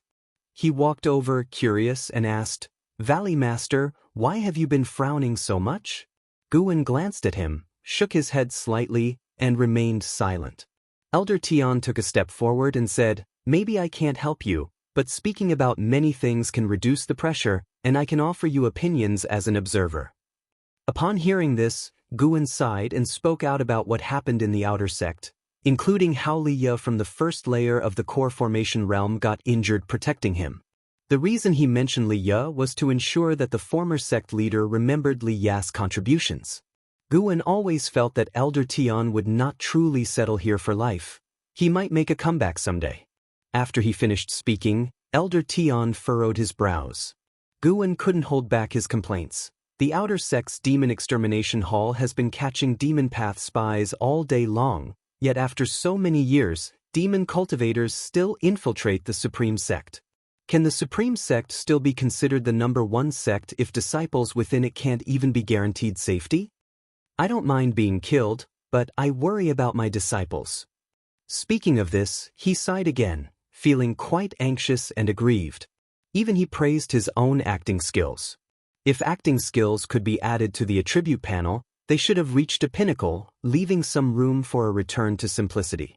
Elder Tian sighed and said, "It does sound troublesome, but the immortal cultivation world has always been like this. No sect would truly care about servant disciples. To put it bluntly, they don't even consider servant disciples as part of the sect." Guan frowned, this time out of genuine concern. Hearing such words from the former sect leader's mouth was very jarring. "But I heard that the new sect leader has a righteous heart and is the one the Hall of Elders looks up to. Maybe he can change things, at least better than the former sect leader," Elder Tian continued. His expression remained unchanged as if he was not belittling himself, and it was unclear whether he spoke with veiled sarcasm. Guan did not respond, just sighed, and continued to inspect the medicinal herbs. Elder Tian did not follow his pace, and he didn't mention it again, fearing that it would be counterproductive. An ancient hour later, Guan returned to the Mystic Valley. Recently, he planned to stay in the Mystic Valley and return to other places on the same day. The disciples of Mystic Valley were puzzled as to why Guan had been staying there so often lately. It wasn't until Wuxin and Tang Yu went to the outer sect that they learned that demon cultivators had recently infiltrated, making them nervous but also touched. The master cared for them. Since the establishment of the Third Medicine Valley, the disciples had felt distanced from Guan, but now, they felt close again. Wuxin bore the greatest pressure and began to compel the disciples to practice spells, striving to make sure everyone had some measure of self-defense. He bought some noisy spells from the outer sect for the disciples to practice. It was difficult to counterattack demon cultivators, but if the commotion from the battle was loud enough, it might draw support from the outer sect. Guan did not stop him. Perhaps this could enhance the cohesion of the Mystic Valley and just as well train Wuxian's leadership and organizational skills. A few days later, Yi Lan came. She came for the same reason as Li Ye, worried about Guan. In the attic, Yi Lan took out a treasure sword from her storage bag and placed it on the table, saying, "Recently, there have been demon cultivators around, and their cultivation levels are not low. This sword is named Qinghong sword. Carry it with you. Although it doesn't have strong power, it is connected to my white spirit sword. If you encounter danger, I can sense it immediately, and I will come to rescue you." Guan couldn't help but find it amusing and said, "Junior sister, your cultivation level is only a few layers higher than mine. Don't come to sacrifice yourself." Sacrifice herself? Yi Lan understood right away, glared at Guan and hummed, "Senior brother, if we really fought, I could subdue you with one move. I may act gently in front of you, but others face a different side of me. It seems my junior sister is indeed strong. I underestimated you," Guan said with a smile, then picked up the Qinghong sword. The scabbard was exquisite, carved with an image of a wild goose soaring above the clouds, very elegant. He then drew the sword, and with a flash of sword light, a slender blade appeared before his eyes. "It really looks good. From now on, I will wear it on my waist," Guan said with a smile. These words made Yi Lan smile brightly. Guan noticed that although Yi Lan's appearance was not as stunning as Ji Xiaoyu or Li Xuanyu, she looked quite pleasing over time. Yi Lan sat down, smiling as she watched Guan play with the Qinghong sword. Guan suddenly asked curiously, "If you encounter danger, can the Qinghong sword sense the white spirit sword? Yi Lan raised her eyebrows and said, Why, senior brother, do you want to protect me? Ha, how could that be possible? You know I have never fought, I would only cause trouble for you if I came.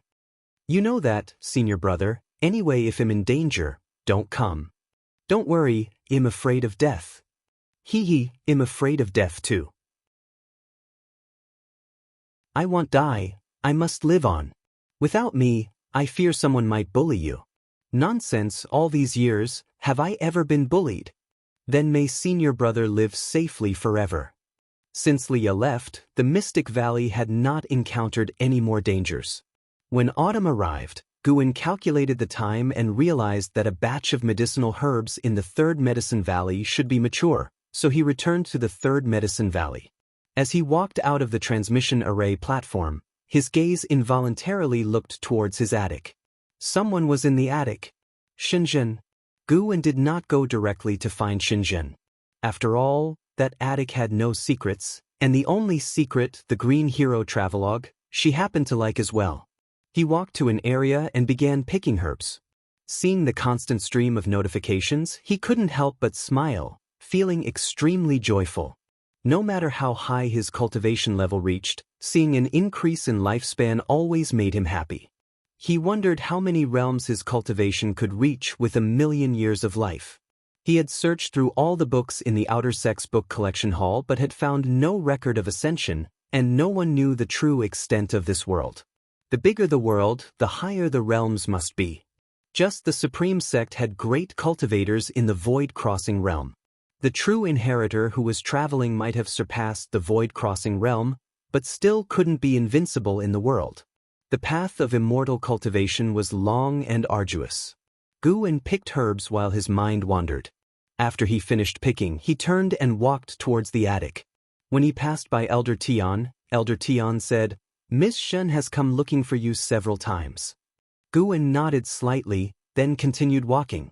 Elder Tian hesitated for a moment and said, I have told Elder Gu Zong about what you mentioned. Perhaps the situation in the Outer Sect can be improved. Hearing this, Guin looked back at him with a smile and said, Elder Tian, see, everyone has their use. You always say you're ready for the grave, yet you can help thousands of disciples in the Outer Sect. Thank you. Guin raised his hand in salute and then turned and left. Elder Tian pondered deeply, murmuring to himself, everyone has their use, on the other side. Guin went upstairs and pushed the door open, seeing Shenzhen sitting at the desk, writing. She still wore black clothes, her face covered by a black veil, her long hair coiled into a bun, with 2 strands of hair swaying on either side of her face, giving her eyes a gentle and serene beauty. Shenzhen didn't lift her eyes, as if she didn't see Guin enter. Guin walked over, circling to her side, trying to see what she was writing. At that moment, she calmly set her pen down and put away the paper. But Guin, who had already seen part of the content, had a strange expression, hesitating to speak. Shenzhen stood up, tucked the paper into her sleeve, walked to the side, and kept her distance from Guin, smiling. I came looking for you several times, but you were never here. Is that Outer Sect Medicine Valley so captivating? Guin responded helplessly, recently, the Outer Sect is unsafe. I can't bring all my disciples away, so I have to stay and protect them since my cultivation level is higher than theirs. The reason he revealed this was to hope she would pass on the message upwards. The more people spoke, the more strength and hope there would be. With your current achievements, not to mention entering the inner sect, even going to the main city of the Supreme Sect shouldn't be difficult. Why not focus on writing books instead of dealing with these trivial matters? Shenzhen asked curiously. Guin replied, You are the holy daughter of the Daotian sect, possessing resources unattainable by ordinary people. Why not focus on cultivating, but instead indulge in music, chess, calligraphy, and painting? Shenzhen fell silent. Guin then began tidying up the desk. After a while, Shenzhen sighed, as expected of the person who wrote the Supreme Immortal Venerable. Indeed, only you can truly understand me in this world. If you die, I will not only lose a book to read but also a confidant. No, I can't let you die. Let me tell you a secret. She raised her sleeve and the door closed with a wave. Sheets of talisman paper flew out from her sleeve, sticking to the doors and windows. Guwen curiously looked at her, wondering what secret could save his life. Within the Supreme Sect, some people want to practice demon skills to break through to higher cultivation levels, to prepare for the future demon calamity. But whether these skills are viable is yet unknown, so they are using the outer sect cities as a trial. This matter cannot be done openly as it would tarnish the reputation of a reputable sect, so they use the guise of capturing demon cultivators to cover it up, Xinjun said calmly, her eyes becoming exceptionally indifferent. Guwen frowned and asked, "How do you know this?" Shenzhen replied, "Because the Daotian sect is also trying this. Sacrificing some lower-level disciples to ensure the sect's eternal existence is an accomplishment for generations." Hearing this, Guwen felt extremely uncomfortable. What demon skill requires sacrificing disciples? Guwen asked. In the world, immortal cultivation is said to defy heaven, but the higher the cultivation level, the more one can feel heavenly destiny. These demon skills are meant to help those great cultivators who can no longer break through to shatter their heavenly destiny. In short, you should give up on the Medicine Valley outside. Staying there does you no good because you are Panin. They fear you might write something, so they don't dare tell you. Don't say I told you, Xinjun stated. Her words made Guwen fall silent. The distinction between righteous and demon seemed absurd at that moment. Shenzhen's eyes curved into a smile as she asked, "By the way, how do you feel about what you saw earlier in my book?" Guwen's expression turned odd again. He seriously said, "Actually, Green Hero Travelogue has its flaws. Some things are not necessary to learn." Why can't they be learned? Those are the most genuine confrontations, reflecting the truest human emotions. Do you really have to write about them? Yes. But can you change the protagonist's name so he isn't called Guwen?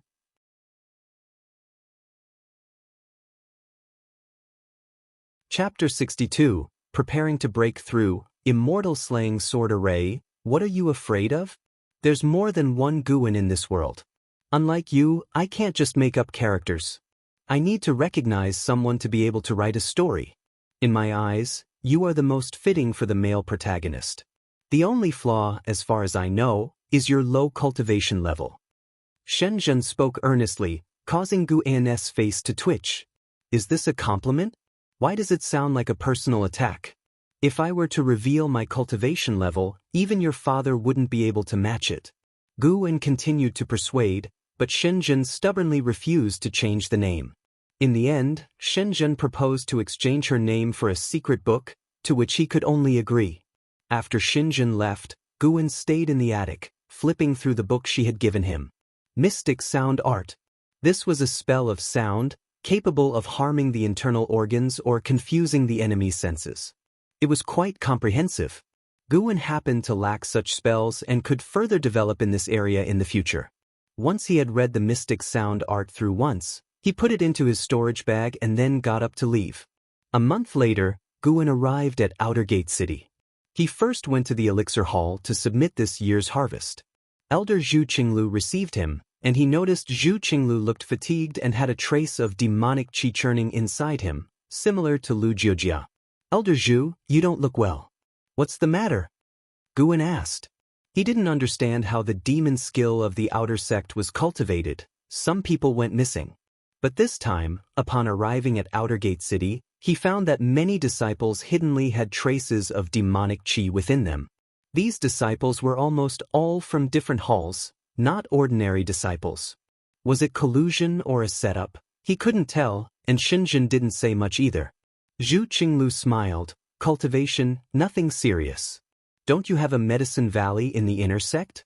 Move there quickly, don't stay in the outer sect.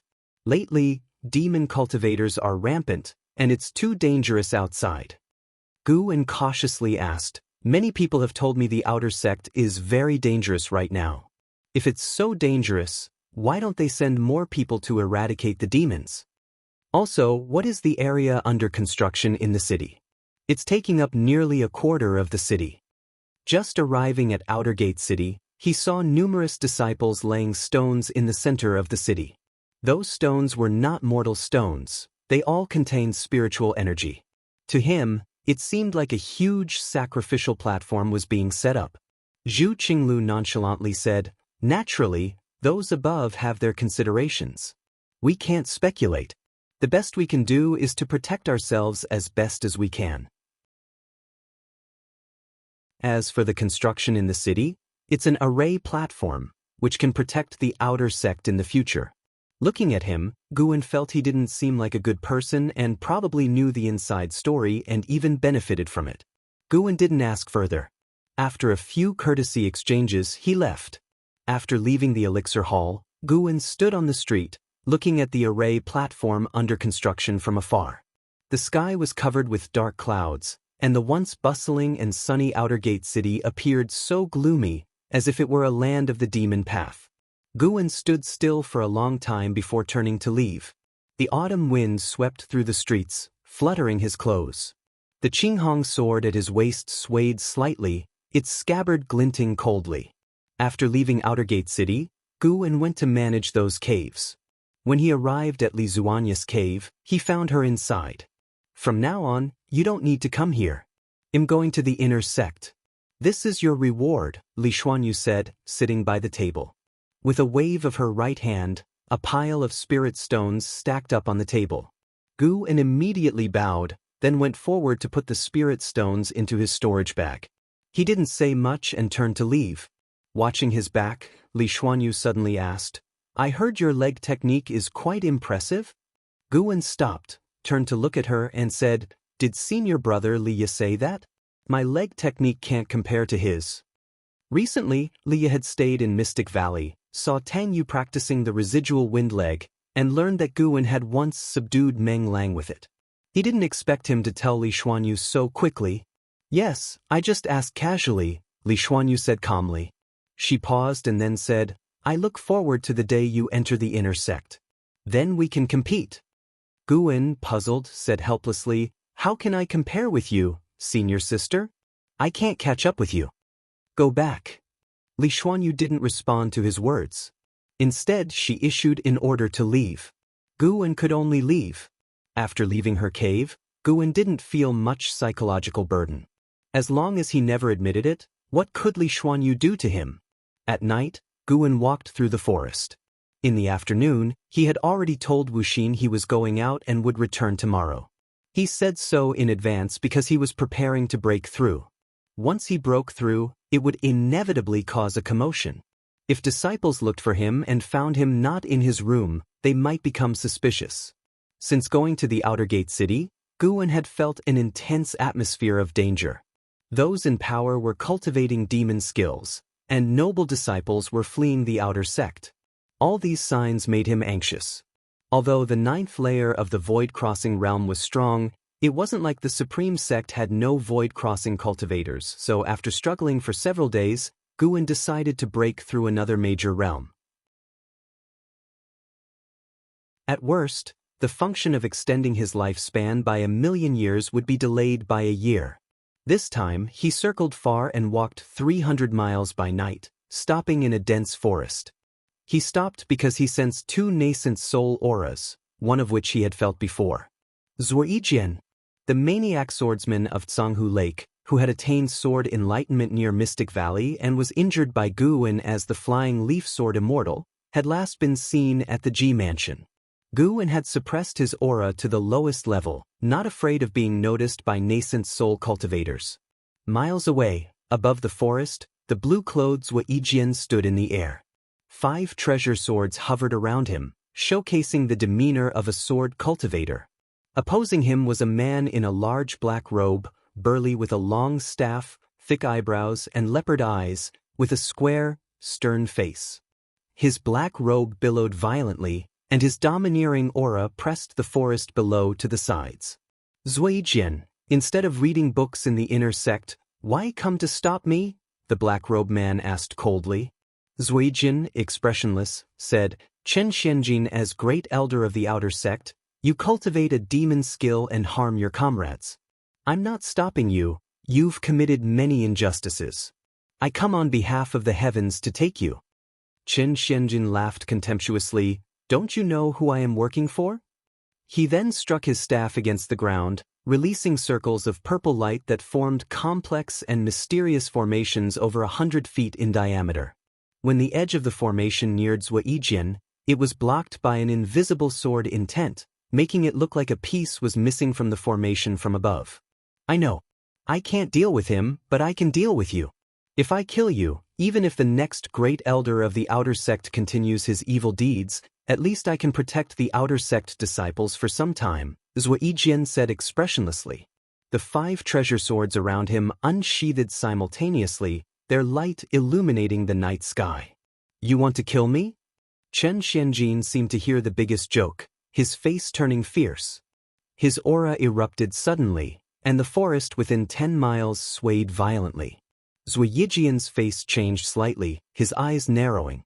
A nascent soul of the first layer killing a nascent soul of the 9th layer?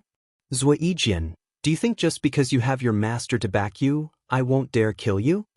You walking the path of power without concealing yourself is a mistake in itself.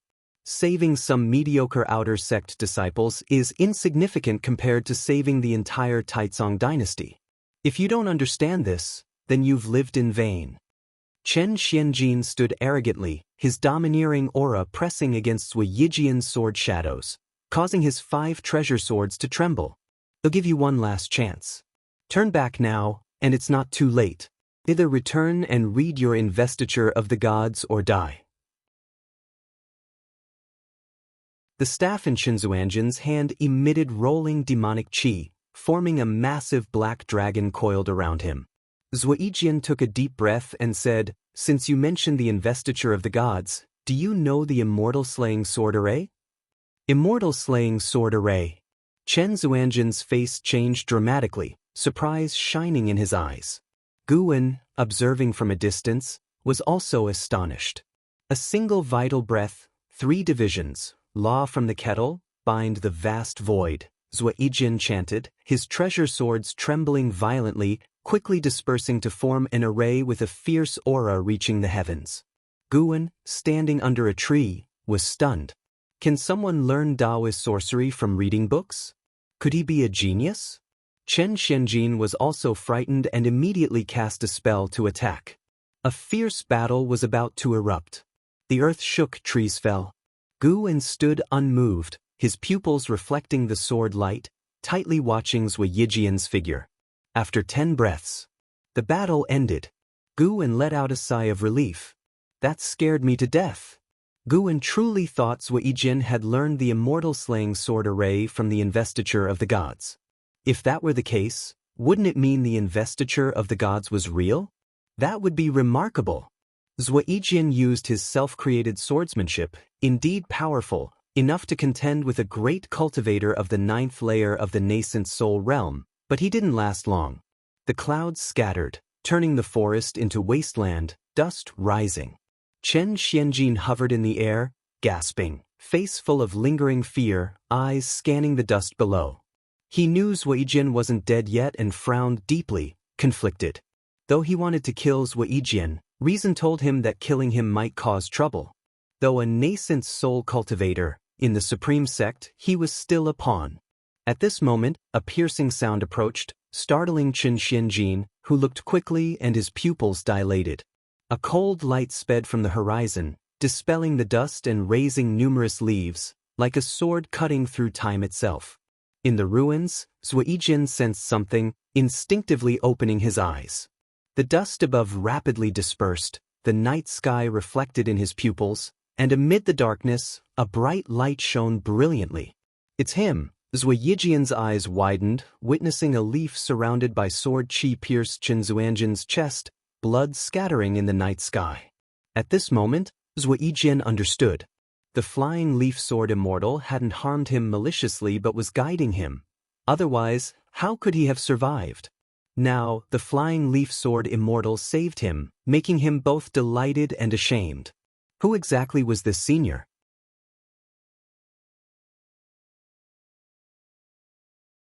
Chapter 63 Breakthrough to the Unification Realm. After being pierced through the chest by a leaf surrounded with sword qi, Chen Zuanjin's spiritual power collapsed within his body. His eyes widened, and he was scared out of his wits. He immediately emitted his nascent soul and fled toward the sky. In the shaking forest, Guwen quietly watched Qin Xianjin escape. He intentionally did not kill Qin Xianjin. Killing him would only gain him 20 or 30 years of life. It was better to let him return to intimidate the people behind him. Even if he killed Qin Xianjin now, someone else would take his place. It would not solve the root problem. If he could not intimidate them and they threatened his mystic valley, Guwen would have to take matters into his own hands. Under the black night, Guwen's gaze was so cold. He turned and quickly disappeared into the forest. Among the ruins, Zuijian struggled for a long time before he managed to stand up. He was covered in blood and dirt, looking extremely battered. He called out loudly for the seniors, but no one responded. He had to sit cross-legged and cultivate his energy to heal on the spot. Meanwhile, Guwen moved quickly, traveling thousands of miles before he finally stopped. He was still hiding in the forest. He lifted his robe, sat down in front of a tree, and then summoned his attribute panel. Seeing his over 100,000 years of lifespan, he took a deep breath. The void crossing realm's tribulation crossing. Who knew how many times he would fail? But he had already made up his mind. No matter how many times he failed, he must break through. Otherwise, he would not feel secure. First, invest 10,000 years of lifespan. You invested 10,000 years of lifespan into your cultivation level for evolution and cultivation. You cultivated energy absorption for 100 years. You used the great accomplishment of Yang with primordial skill to forcibly break through to the unification realm and started the tribulation crossing. You did not withstand the 5 elements God, thunder, heavenly tribulation and failed. You cultivated energy absorption for 400 years. You used the great accomplishment of Yang with primordial skill to forcibly break through to the unification realm and started the tribulation crossing. You did not withstand the 5 elements God, thunder, heavenly tribulation and failed. The failures began to pile up. Every 300 years, he attempted a tribulation crossing. No wonder the Supreme Sect cultivated demon skills to break through heavenly destiny. This realm was truly difficult to break through. After 10 consecutive failures, Guwen's heart began to tremble. Is it this difficult? He had cultivated the infinite traceless mystic heaven step, great yin-yang transformation, and mastered 2 divine skills, yet it was still so hard to cross the tribulation. Guwen noticed that most of his tribulations were related to the 5 elements. Could it be that his tribulations were much harder than others? After core formation, Leah once said that tribulations are categorized. Different cultivators face different tribulations, mainly related to their aptitude and cultivation techniques. Guwen's eyes sharpened. No matter how difficult it is, he must succeed. The heavens don't fail those who pay with lifespan. You cultivated energy absorption for 5,400 years. You used the great accomplishment of Yang with primordial skill to forcibly break through to the unification realm and started the tribulation crossing. You did not withstand the 5 elements God, thunder, heavenly tribulation and failed. You cultivated energy absorption for 5,700 years. You used the great accomplishment of Yang with primordial skill to forcibly break through to the unification realm and started the tribulation crossing. You did not withstand the 5 elements God, thunder, heavenly tribulation and failed. The failure prompts kept coming. Guwen hurriedly checked his attribute panel, looking at his lifespan. He felt a bit relieved. He still had confidence. However, even after 10,000 years had passed, he had not succeeded. His mentality almost broke. He hurriedly invested another 1,200 years. Failure. Failure. Failure. Failure. Guwen's eyes turned red. He invested another 1,200 years. Failure. Failure. Success. You cultivated energy absorption for 900 years. You used the great accomplishment of Yang with primordial skill to forcibly break through to the unification realm and started the tribulation crossing. You withstood the 5 elements God, thunder, heavenly tribulation and succeeded. You broke through to the first layer of the unification realm.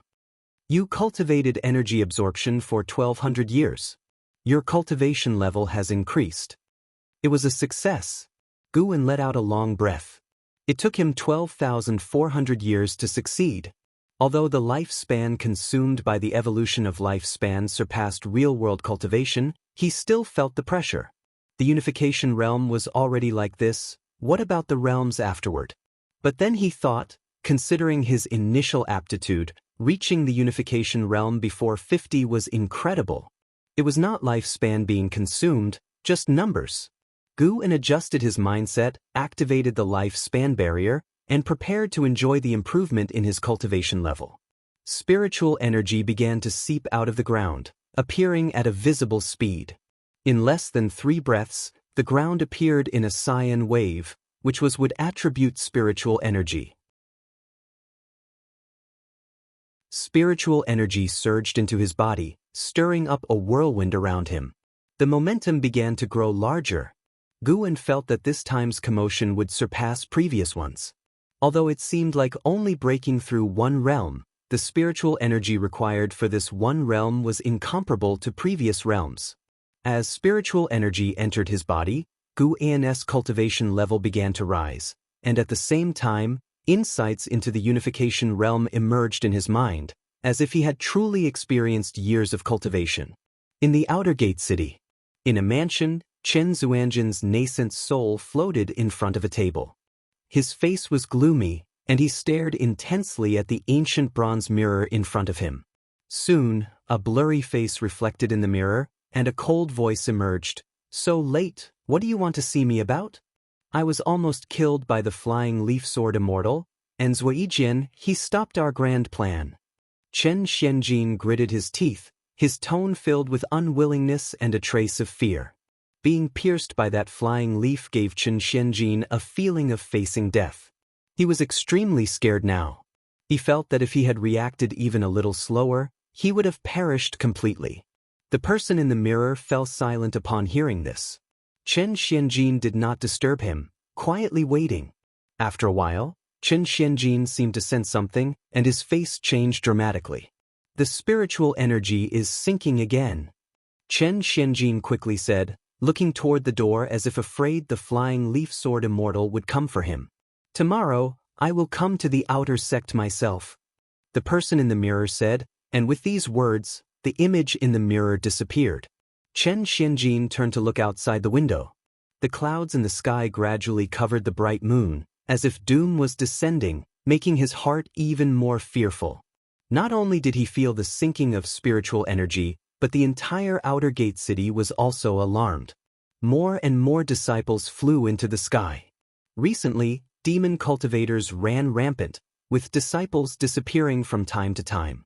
Tonight, with the sudden sinking of spiritual energy, who would not panic? Yi Lan flew toward the law enforcement hall.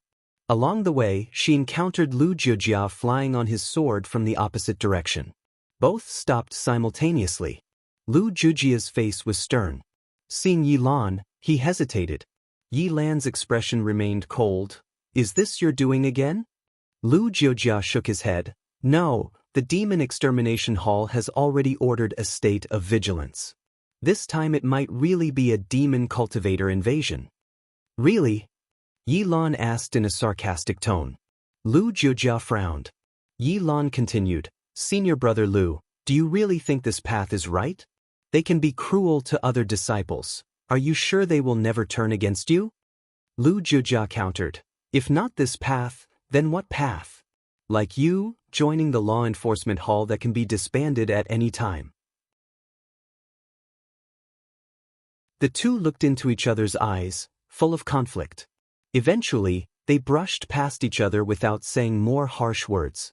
Dark clouds swirled, and a huge inverted vortex appeared in the night sky, vast and wide. The forest below undulated like waves, extremely oppressive. In a forest, in a hidden spot where no one could see, Guwen was still sitting in meditation. An entire hour had passed, but his cultivation level was still increasing, not yet breaking through to the unification realm.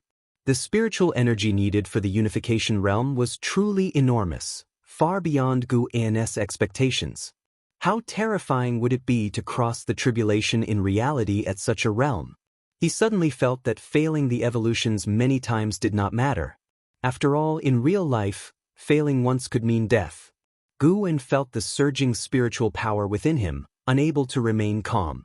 Having such massive spiritual power at the unification realm, what kind of power would a true immortal possess? He fell into infinite reverie. Earth's spirit energy frantically poured into his body, and green waves of spiritual energy emerged from the ground. It felt as if he was in an ocean.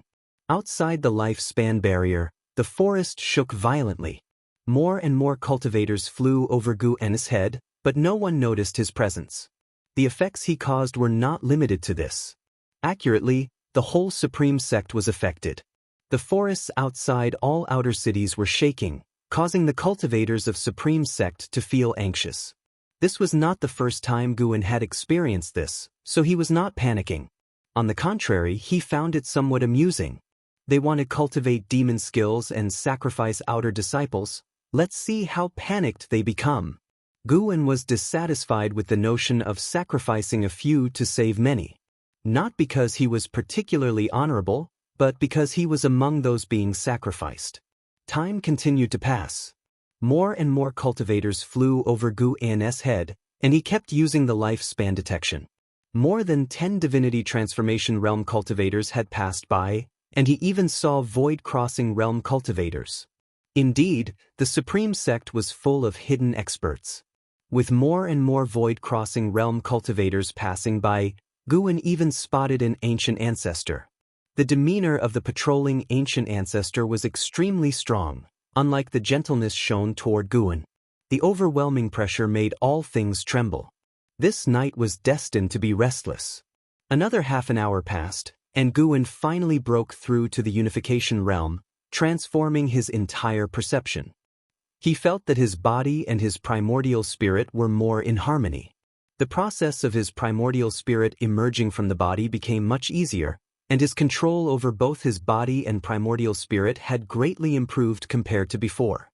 This feeling was so wonderful, so much so that he could not describe it.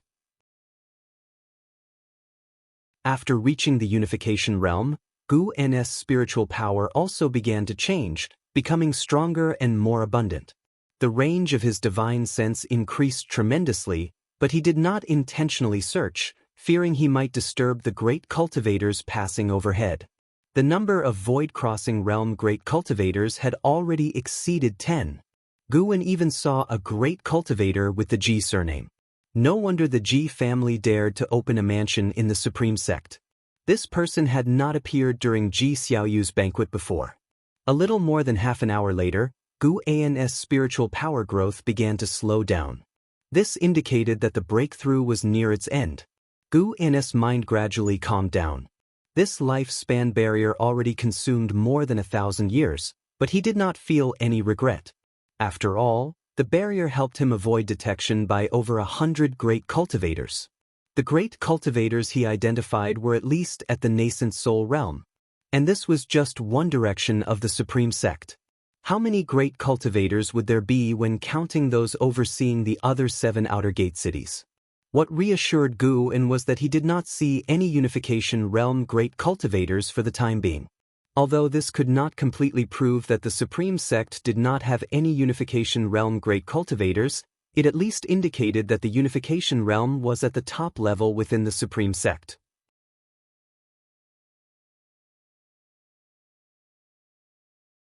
Chapter 64. Heavenly Repair Platform. Mysterious big formation. The morning sun pierced through the mountains and rivers, swept over the outer gate city, and countless disciples were flying in and out, busy and oppressed. In a mansion, Chen Xuanjin's nascent soul floated inside the hall. He lowered his head, full of tension. In front of him, a man sat on the high seat, dressed in a dragon-patterned black robe, his face young and handsome.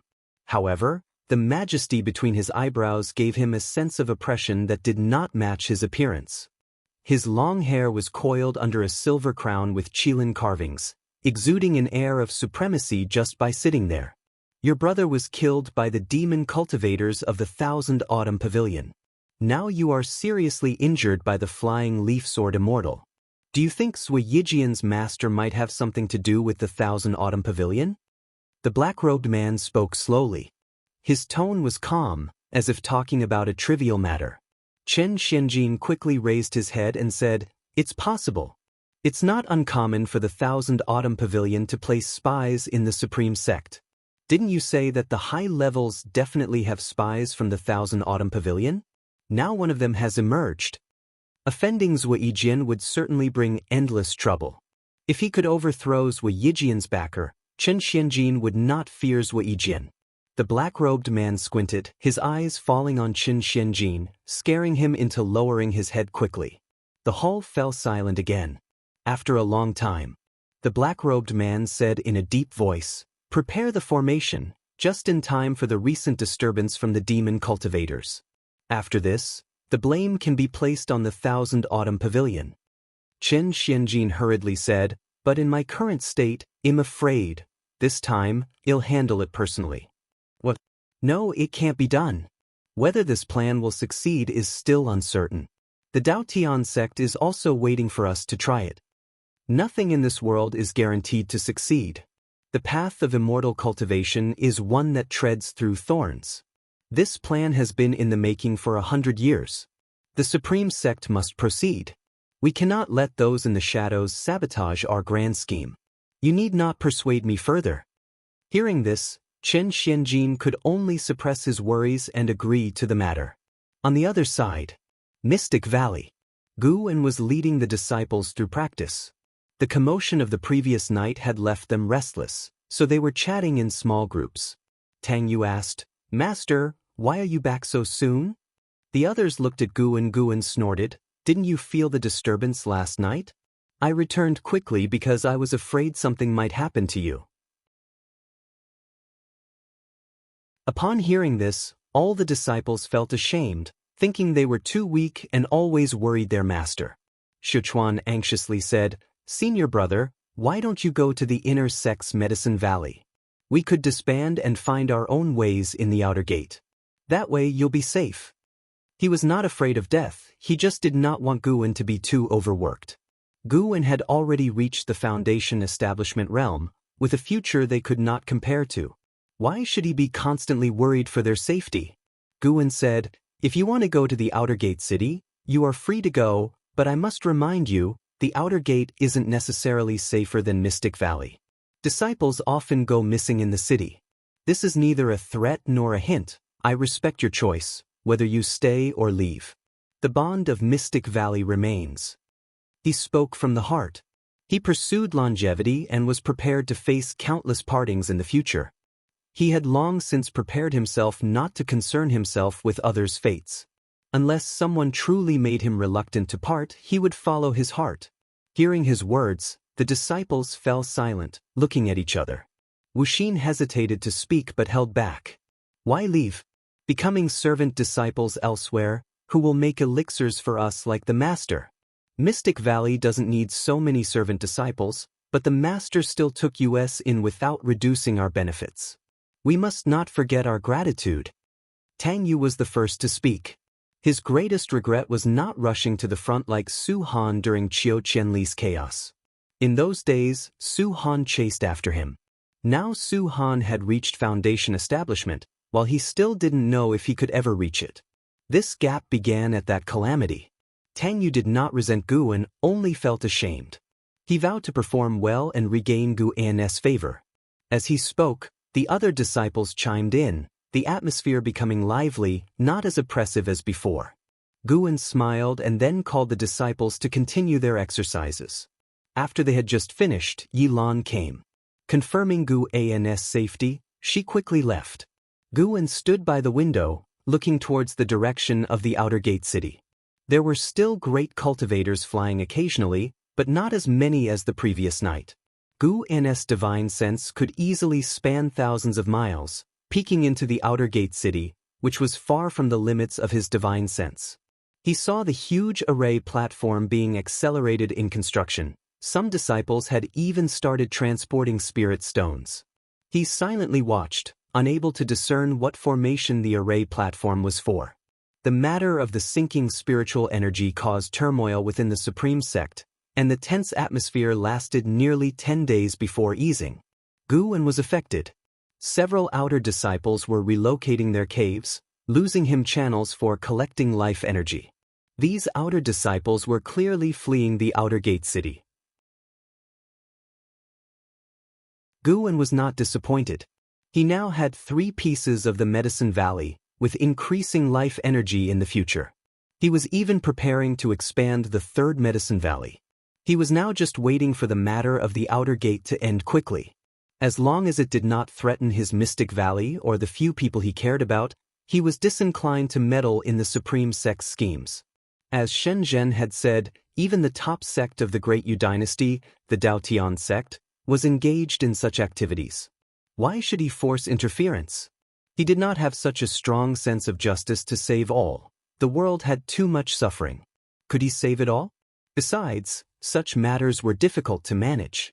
If he forcefully disrupted the Supreme Sect's plan, and later the Supreme Sect faced a great calamity with demons impossible to withstand, he would be blamed. Everyone in the Supreme Sect would hold him accountable. After all, apart from the sacrifices, others were beneficiaries. Even those saved might resent him, thinking they wouldn't have been sacrificed without his intervention. He couldn't keep saving groups of people endlessly, shouldering the mission of rescuing the world. Just thinking about it tired him. Time continued to pass. That day, Guwen went to Xianxia Valley, first harvesting the matured medicinal herbs, then leading 3 monkey demons to sow the seeds. Luo Hun walked over from behind and said, "A month ago, the Earth's spiritual energy sunk, many great cultivators from the Supreme Sect patrolled everywhere, and someone even passed over Xianxia Valley. What exactly happened in the Supreme Sect?" Guwen casually responded, "It seems there was an invasion by demon cultivators. By the way, Liya was injured by demon cultivators earlier and is now recuperating in the inner sect." Luo Hun frowned deeply at this news, then turned and left, walking into the mountains and forests. After that, Gu Ennis Divine Sense saw him casting on some talisman paper. Once his spiritual power poured into it, the talisman paper burned into ashes quickly. Guwen, already at the unification realm, could sharply detect a trace of Luo Hun's spiritual power fleeing towards the sky, moving at an incredible speed. It seemed Luo Hun was informing Li Xiandao. Guwen didn't think much about it, continuing his sowing. After sowing was done, he gave some instructions to the 3 monkey demons before leaving Xianxia Valley. He cared more about the construction and development of the Medicine Valley rather than those schemes. Directing his efforts here was the main task. Thick clouds covered the sky, and the outer gate city was crowded. Su Han and Zhen Qin stood before a stone stele. Su Han read, "Heavenly Repair Platform." Following Zhen Qin's gaze, they saw an imposing array platform dozens of miles long and wide ahead of them. Statues of ancient immortals stood at the edges in various postures. In the center of the Heavenly Repair Platform stood 100 Shanghai stone pillar, square and engraved with complex veins resembling human meridians, exuding mysterious signs. "Senior brother, what is the purpose of this Heavenly Repair Platform? Why did the sect summon all the outer disciples back, and why must we gather on the platform tomorrow?" Zhen Qin asked, her brows furrowed with dissatisfaction. Su Han looked at the Heavenly Repair Platform, speaking softly, "I don't know either. It might be related to the spiritual energy sinking a month ago." The streets behind them were bustling with people. Many disciples stopped to discuss the Heavenly Repair Platform, equally perplexed. Many disciples witnessing it for the first time were amazed by the size of the platform. How strong would the formation be if such a large array platform were activated? Unable to get an answer, Zhen Qin turned her head in another direction and briefly saw a familiar figure. But upon closer inspection, she saw no one, as if she had mistaken. "Strange," Zhen Qin muttered. Not far away, in a crowd of people, Jiang Qiong walked forward in a blue dress, her eyes sideways towards the Heavenly Repair Platform, expressionless. A hunchbacked old man walked beside her, leaning on a cane, only reaching her shoulder. "Miss, this array platform is not simple. There might be a major event tomorrow. Should we stay?" the hunchbacked old man asked. He was not the only one. Many disciples around were worried, with various speculations. Jiang Qiong remained expressionless and replied, "Indeed, it is not simple. The restrictions within the array platform are exceptionally complex. It would take decades to deduce. But since we are here, we must see it tomorrow." The hunchbacked old man looked at her, sighing, "Miss, you have changed a lot. Do you not have any attachments in this supreme sect?" "I do, hence why I asked you to come." "Huh, looks like these old bones of mine will be tested again." They chatted casually, without mentioning the Thousand Autumn Pavilion, so no one suspected their identities. Meanwhile, on the other side of the heavenly repair platform, in a 9-story pavilion, 2 figures stood by the building edge, both appearing young. One of them was the black-robed man, Chen Zuanjin's backer. The black-robed man looked down at the heavenly repair platform, eyes deep, lost in thought. The young man beside him asked, "Master, most of the outer gate disciples in this city should have returned. Should we also gather servant disciples from nearby medicine valleys, beast fields, and mines?" That voice was indeed Chen Xianjin. He had seized the body of a young disciple. The black-robed man said softly, "No need, having too many servant disciples would dilute the purity of cultivation."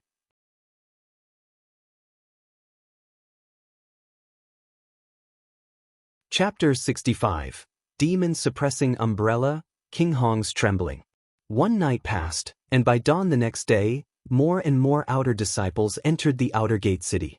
Disciples of the Demon Extermination Hall and Law Enforcement Hall began to guard each city gate, checking the identity cards of every disciple entering the city. Many disciples were already sitting in meditation on the heavenly repair platform, waiting. Su Han and Zhen Qin stood at the edge, looking out with furrowed brows. "Senior brother, I feel something is off. Should we leave?"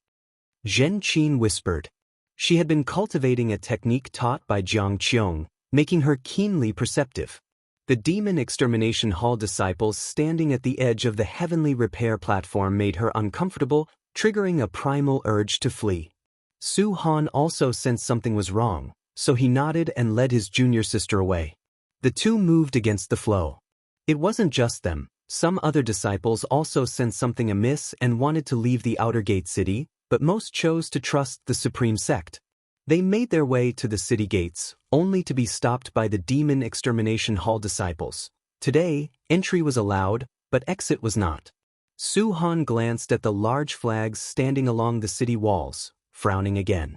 These flags hadn't been there when they entered the city yesterday.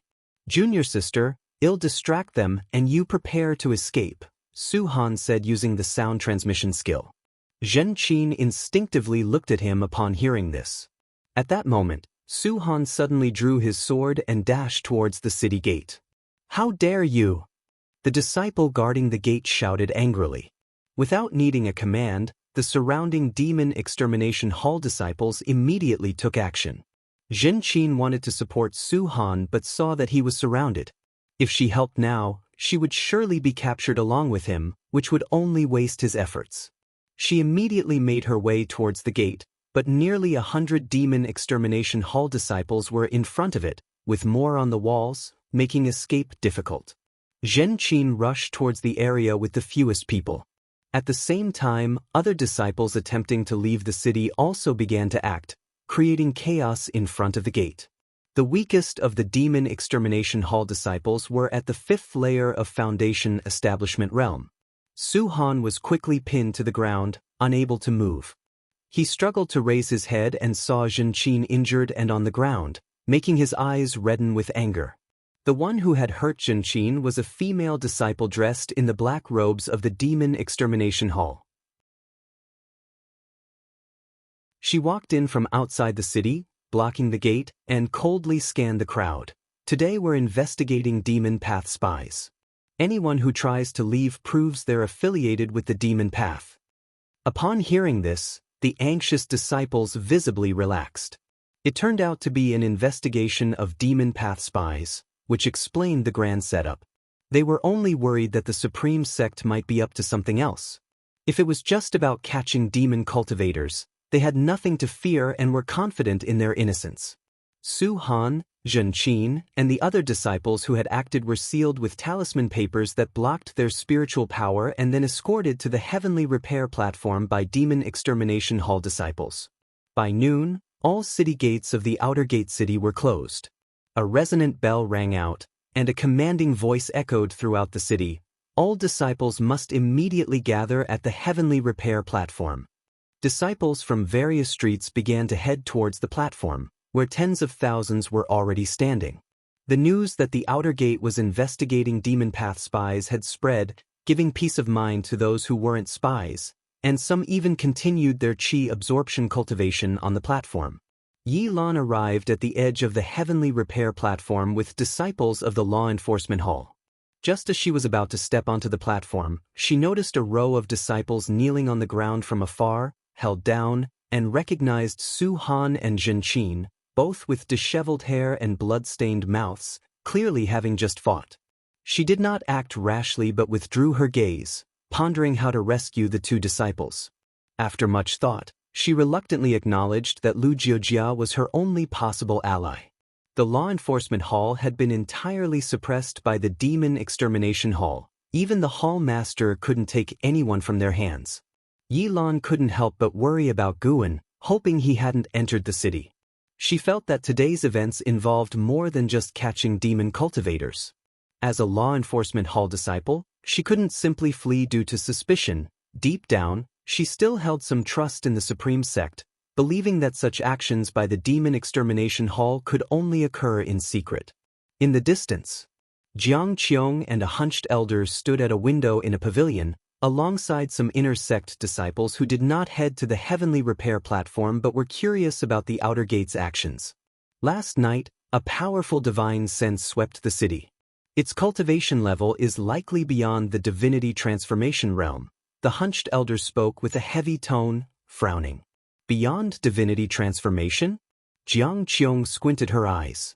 The hunched elder continued to ask, "Miss, can you tell me why you are here?" Jiang Qiong looked toward the distant heavenly repair platform and said, "To kill a traitor." "A traitor?" The hunched elder looked puzzled. Time continued to pass. When the number of disciples on the heavenly repair platform exceeded 100,000, it still seemed spacious. Lu Jiujia stood at the edge, scanning the disciples on the platform. The murderous intent in his brows grew stronger, giving off a dangerous aura. Yi Lan approached, and upon seeing her, Lu Jiujia frowned. "Su Han and Zhen Qin were captured by your people. Can you let them go?" Yi Lan asked softly. Though she had already severed ties with Lu Jiujia, she had to lower herself for the two juniors. If she were the victim, she could choose death, but those two were Gu An's disciples, and she couldn't abandon them completely. Lu Jiujia's frown deepened upon hearing this, but he still nodded slightly. "Thank you." Yi Lan turned to leave after speaking. Lu Jiujia watched her departing figure, wanting to say more, but ultimately only sighed and went to look for Su Han and Zhen Qin. Half an hour later, he brought Su Han and Zhen Qin back to where he was standing. Zhen Qin cautiously asked, "Marshal Uncle Lu, is this really just about catching demon path spies?" Lu Jiujia nodded lightly without speaking. Zhen Qin sighed in relief and said no more, while Su Han observed Lu Jiujia, feeling something was wrong with him. Suddenly, a red umbrella rose from behind a large building on the east side of the heavenly repair platform, quickly flying to the center above the platform, drawing many gazes. The red umbrella opened, releasing white jade beads that dangled on thin threads, swinging and clattering against each other, producing a clear sound. With a boom, the red umbrella erupted with powerful spiritual power, a faint golden light spreading and quickly covering the entire outer gate city, connecting with the flags on the city walls. Everyone in the city looked up, some curious, others fearful. A figure appeared out of thin air beneath the red umbrella, a man in black robes. "I am Chu Xian, an elder of the Supreme Sect's main city. I am here to cleanse the outer gate of demon path spies," the black-robed man named Chu Xian announced. As his words fell, the vast void-crossing realm aura enveloped the entire outer gate, letting everyone feel his immense power. Yi Lan looked up at the high and mighty Chu Xian from the crowd, her eyes full of shock. What kind of cultivation could produce such a presence? Not only her, but Lu Jiujia, Su Han, and Zhen Qin were also stunned. Most outer disciples looked at Chu Xian as if he were an immortal, awestruck, and reverent. The Demon Extermination Hall has captured many demon path spies over the years, but there are still demon cultivators causing harm. We will first investigate the Demon Extermination Hall. Chu Xian's voice was cold and indifferent. As his words ended, the red umbrella above him shook, emitting an eerie sound that echoed throughout the city. Lu Jujia's expression changed drastically. Clutching his chest with both hands, he fell to his knees with a thud. Not only him, but all the surrounding Demon Extermination Hall disciples did the same. Some even screamed in agony. "Martial Uncle Lu, what's wrong?" Zhen Qin asked urgently, extremely nervous. Lu Jujia felt as if countless bugs were biting him all over, the pain excruciating. He couldn't respond, only signaling Zhen Qin and Su Han to stay away with his hand. The outer disciples on the platform looked towards the outer edge where the Demon Extermination Hall disciples were, murmuring in alarm. "The magic artifact above me is the Demon Suppressing Umbrella. Under its light, demonic qi is cleansed, and anyone practicing demon skills will turn to blood." Chu Xian's voice echoed once more. The heavenly repair platform erupted. Could the Demon Extermination Hall really be full of demon cultivators? The Demon Extermination Hall had captured countless people over the years, making many despise them. Now, knowing they were demon cultivators, how could anyone not be furious? Shouts and curses rang out. Lu Jujia was in unbearable pain, his forehead pressing against the ground, his body trembling. "Damn it! I knew it." Lu Jujia gritted his teeth, his face twisted in agony. He couldn't mobilize his inner spiritual power, and his heart plunged into unprecedented fear. Black qi emanated from him, rising into the air. It wasn't just him. Other Demon Extermination Hall disciples also emitted black qi that quickly ascended, converging towards the demon suppressing umbrella. Yi Lan stepped out from the crowd, seeing Lu Jujia's painful state. She hurriedly approached, taking out an elixir from her storage bag and feeding it to Lu Jujia. This sight caused other disciples to start cursing her, but she remained unfazed. However, her elixir proved ineffective. Junior sister? Run." Lu Jujia spoke with immense effort, each word seeming to drain him completely. After the word, "run," he spat out a large mouthful of black blood. "What's going on?" Yi Lan asked sternly, pausing briefly before quickly saying, "I can't escape now. Unless the truth is revealed and we fight with the whole sect, there's only a slim chance of survival." Lu Jujia couldn't respond, his hand trembling as he raised his right hand, pointing towards the sky. Yi Lan turned her head and saw that he was pointing at Chu Xian in the sky. "Next, we will inspect the demon path spies on the platform," Chu Xian's voice sounded, causing the noisy platform to fall silent. At that moment, even disciples confident in their innocence felt a bit of panic. The demon-suppressing umbrella swayed again, and its eerie sound made everyone's hearts tremble. Yi Lan seemed to feel something, quickly looking down. The ground of the heavenly repair platform was covered in dense blood patterns resembling some strange script.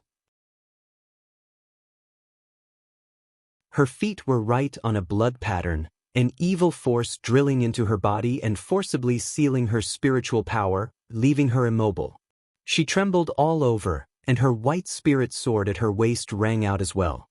All the disciples on the platform knelt in unison, like rising and falling waves. They, too, were on top of dense blood patterns. I never expected the demon path to infiltrate so deeply. Given that this outer gate has no reason to exist. Chu Xian's voice descended from the sky, icy cold, plunging everyone into an abyss. In Mystic Valley, inside a pavilion, Guwen was writing a book when the desk suddenly trembled, causing him to stop. His gaze shifted to the Qinghong sword placed on the desk beside him. The Qinghong sword was vibrating violently, the blade seemingly trying to leap out of its sheath, accompanied by faint bird-like chirps. Looking at the Qinghong sword, Guwen's expression changed.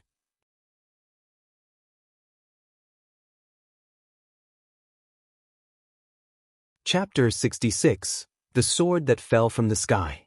On the heavenly repair platform, tens of thousands of disciples knelt, blood runes surged beneath their feet, transforming into wisps of blood energy that coiled around their bodies. Elder, I am not a demonic infiltrator. You are the demon. Traitor. You will die a horrible death. Ridiculous, so many demon spies, what a grand joke. I never thought the Supreme Sect could be so dark, and they claim to be the #1 righteous sect of Taizong. It won't be long before the Taizong dynasty is annihilated too. Chu Xian, even if I die, I won't let you go even as a ghost. Such actions, do you not fear the wrath of gods and men, and the retribution that follows? Crying, begging, cursing, all kinds of sounds filled the outer gate city. In the center of the heavenly repair platform, within the stone pillars, grooves began to fill with blood from the bottom up, as if veins were flooding, a scene of eerie horror. Rolling dark clouds surged in from all directions, rapidly covering the sky above the outer gate city, plunging the city into darkness. A faint golden light shield emitted from the demon-suppressing umbrella began to manifest, enveloping the entire city. Those disciples not on the heavenly repair platform tried to flee but could not break through. Yi Lan trembled, trying to stand up, but she couldn't. Feeling her spiritual power being drained away, her eyes were full of terror and despair.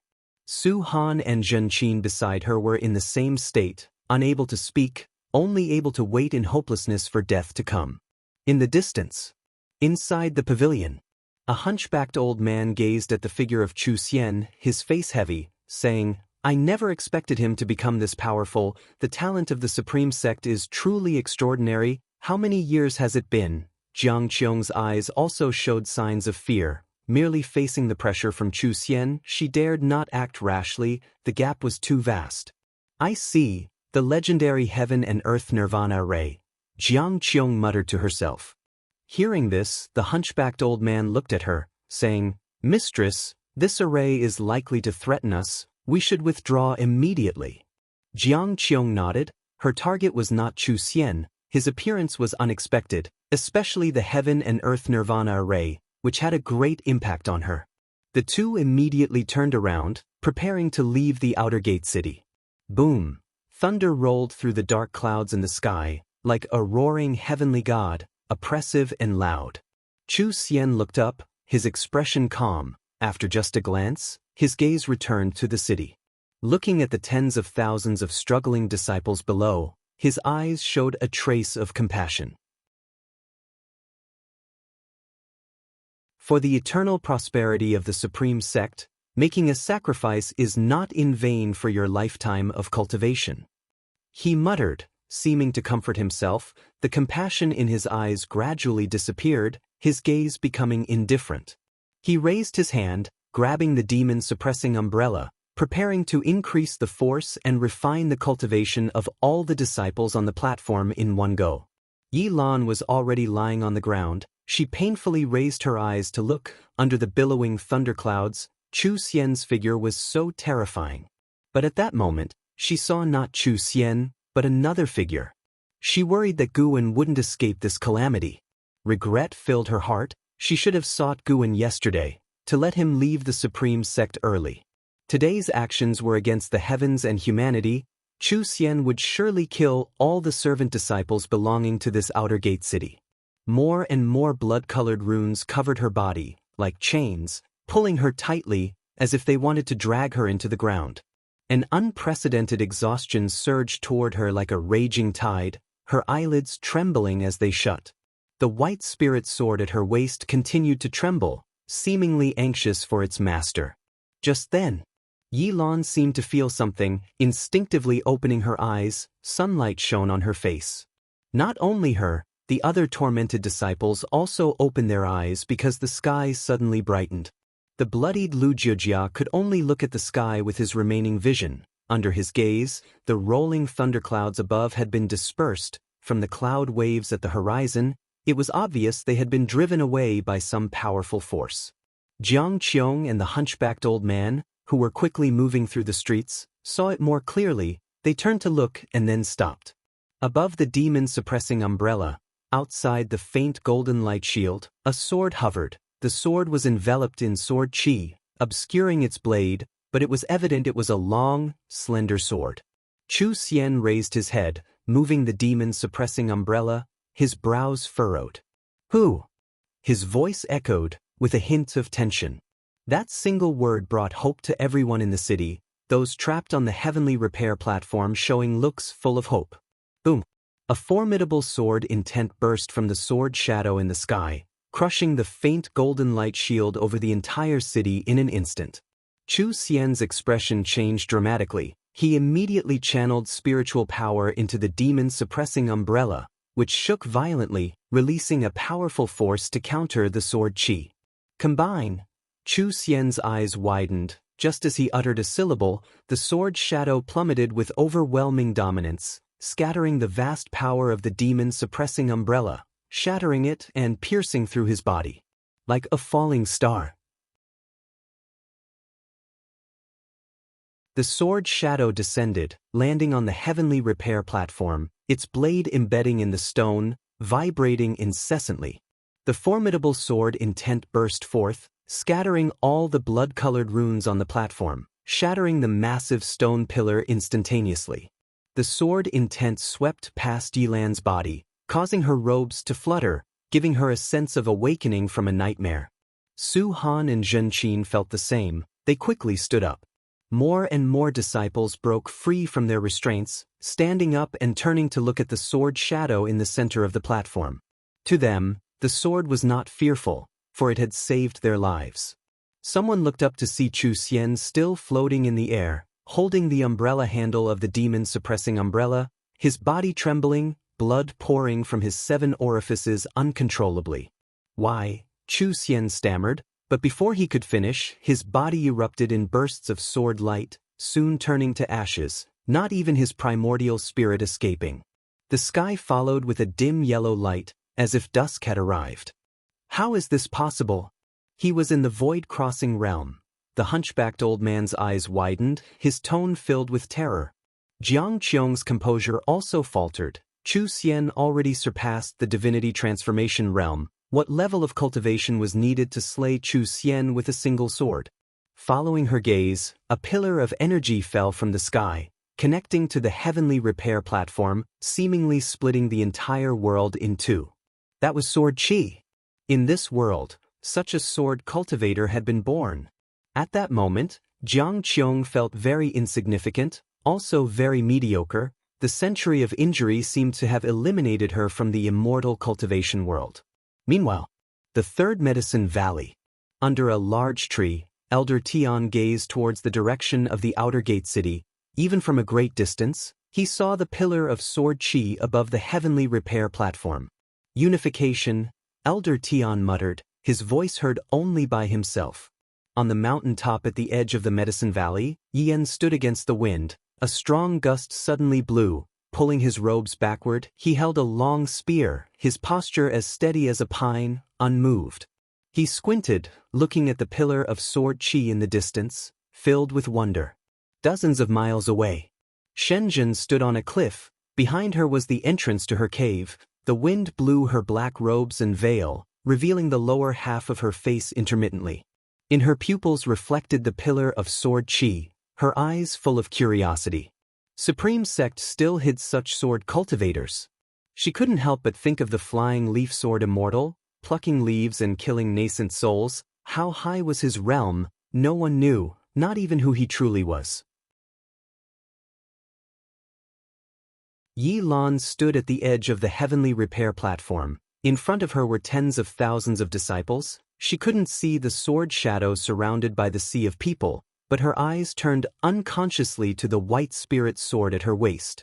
The sword continued to tremble slightly. Her eyes revealed a complex expression. At that moment, the outer disciple stepped back, making a thunderous noise. Yilan's attention was caught by a sharp sound. It was the sound of the sword blade grinding against stone.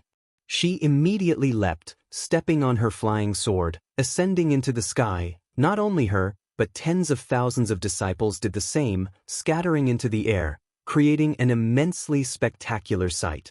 All who reached the sky widened their eyes, for they saw the sword shadow that had killed Chu Xian moving swiftly, the blade still embedded in the platform stone, sliding all the way, sparks flying, sword intent spreading.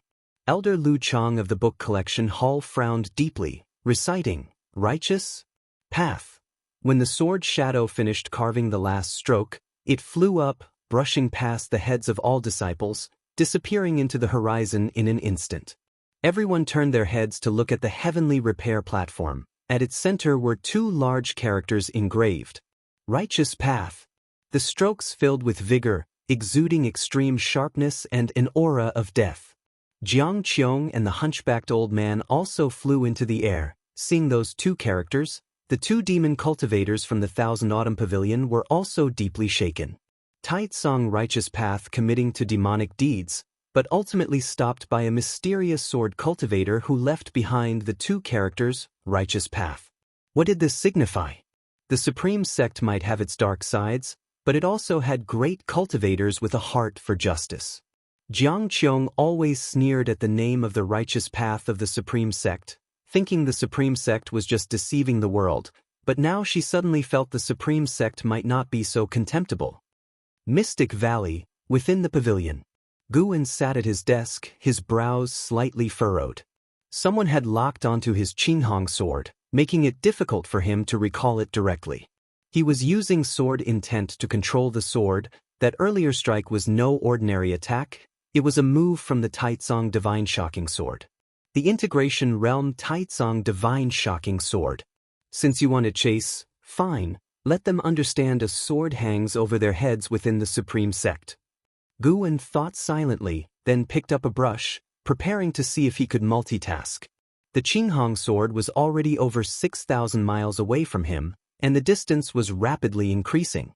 Above the sea of clouds, the Qinghong sword wove rapidly, leaving a long trail of energy waves that extended to the edge of the sky.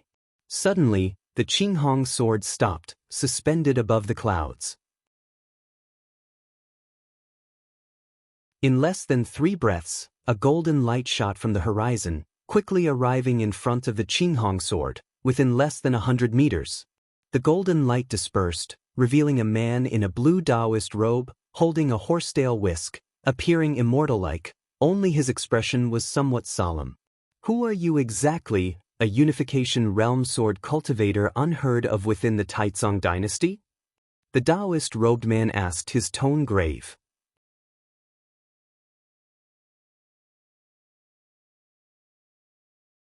Chapter 67. The angry vice sect leader. The voice of the man in the Taoist robe echoed above the sea of clouds, his gaze constantly fixed on the Qinghong sword.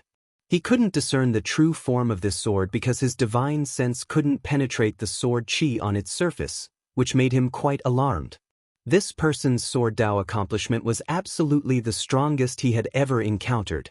However, he didn't get a response. The entire world seemed to be left with only him and this sword, with no second person present. But he could sense a trace of divine sense fluctuation on the Qinghong sword, indicating that it was being controlled by someone, which made him highly alert and on guard.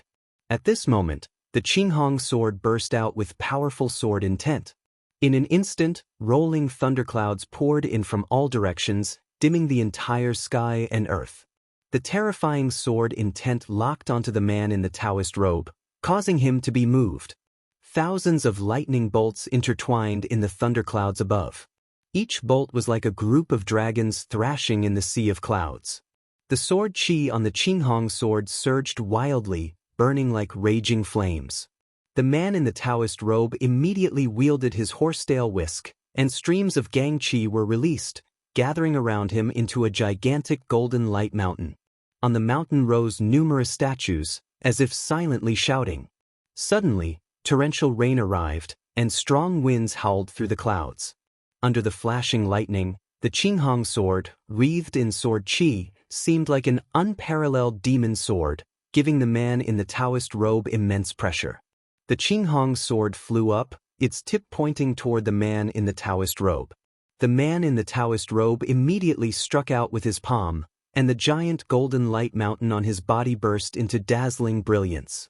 All the statues simultaneously struck with their palms, spiritual power transforming into a grand light mass towards the Qinghong sword, resembling a river of stars crossing the sky. The Qinghong sword moved. Bang! With a single sword strike, it targeted the man in the Taoist robe. The sword moved, the wind and thunder roared, and the heavens and earth trembled. A cold light radiated across the sky, and the Qinghong sword was like the fastest light, the fiercest thunder, shattering all obstructing objects with unstoppable force.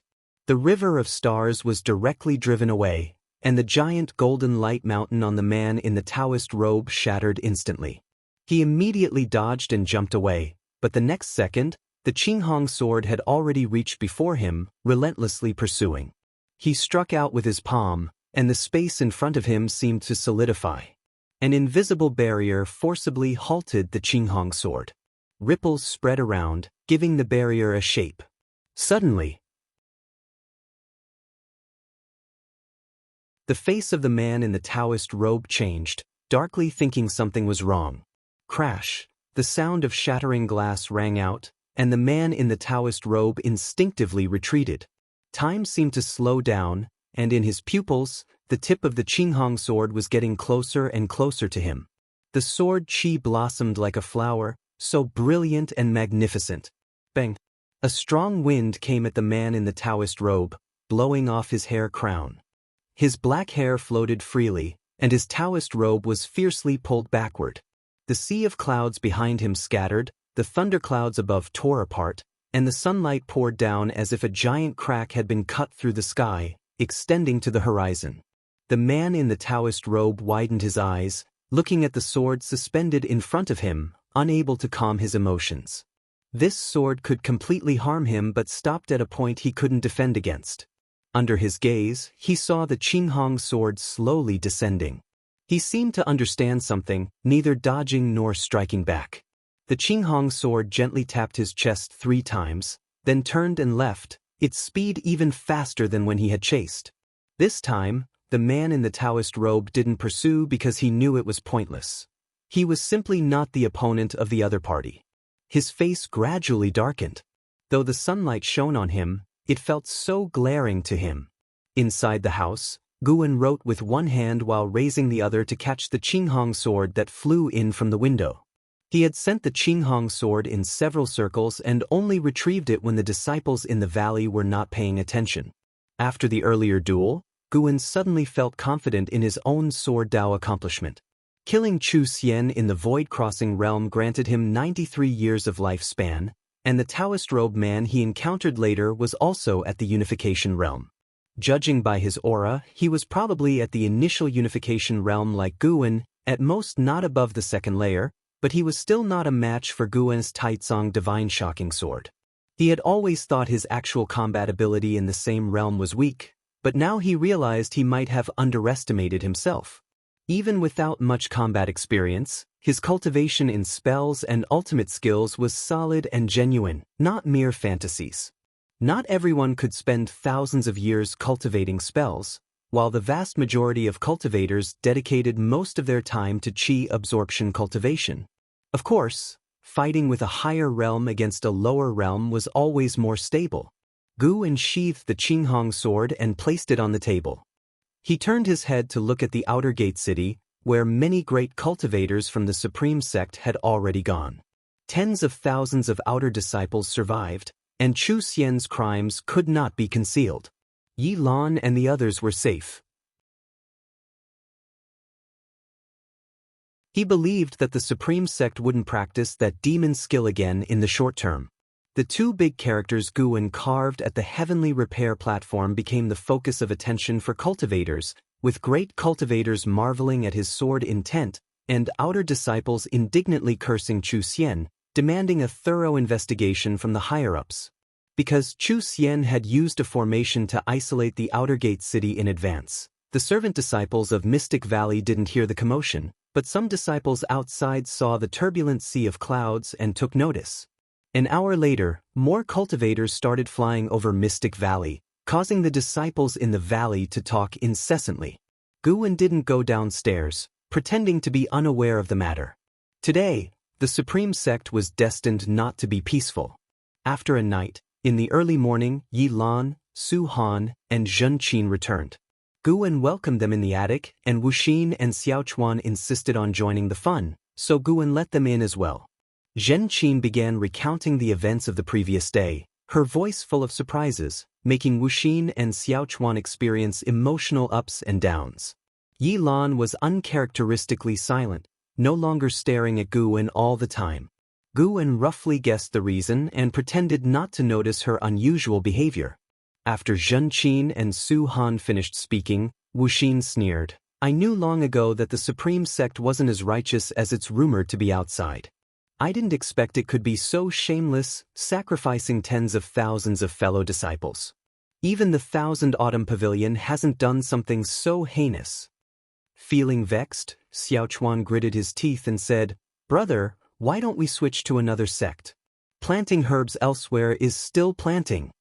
Guwen glared at him and said, Nonsense, don't say such things in the future. In any case, this matter has been interrupted. There are still righteous people in the Supreme Sect. He was reluctant to give up his foundation, especially the 8 scenic caves. Cultivators from the main city of the sect have already come to seek justice. They said they would give an explanation to the outer disciples. Let's see how the sect handles this.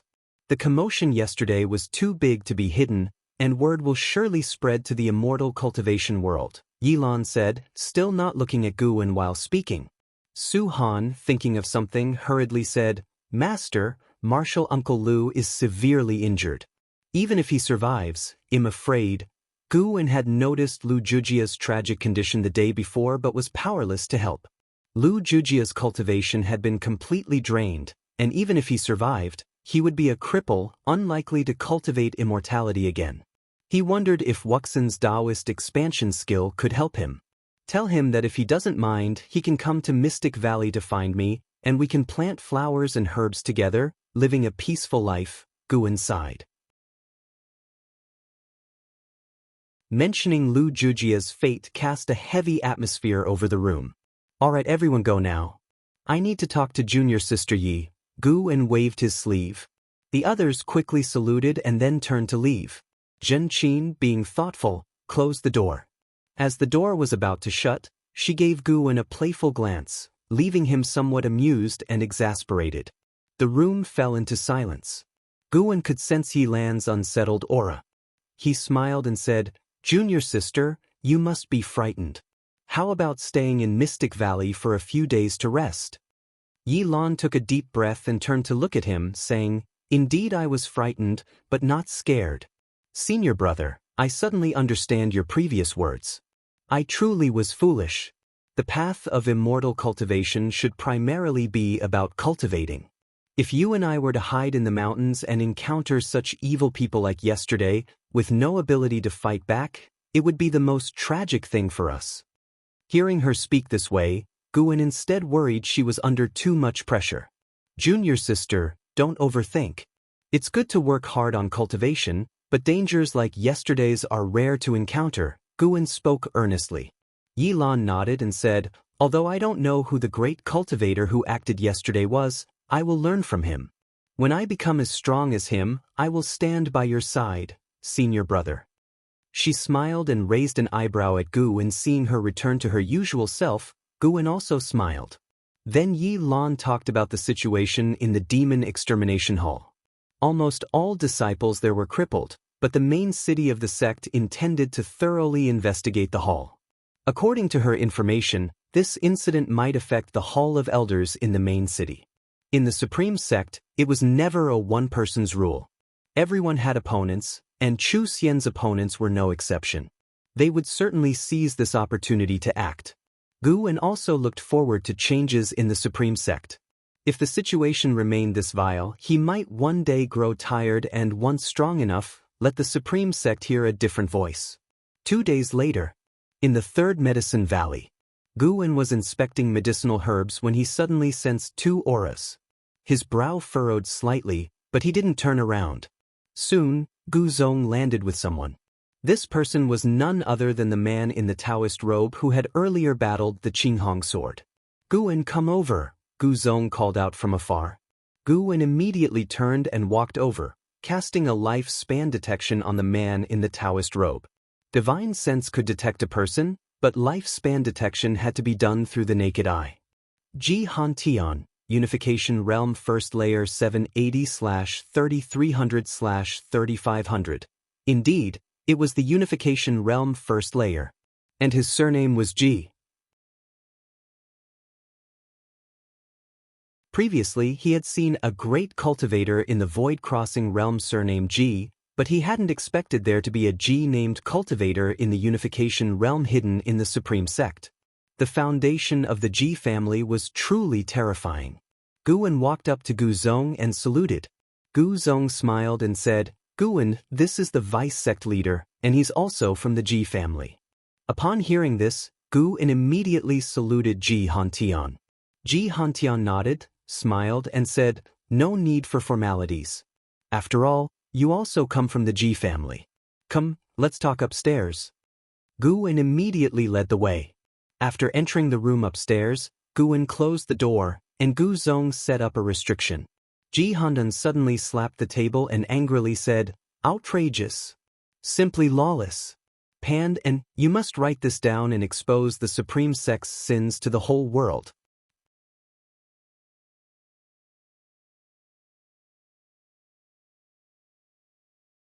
Chapter 68, Status Promotion, Searching for Pan, and You Want Me to Write It? Guwen didn't dare to respond. He had no idea why Xianxia was so angry. If Xianxia wanted Guwen to defame himself, he certainly wouldn't do it. "Why are you yelling so loudly?"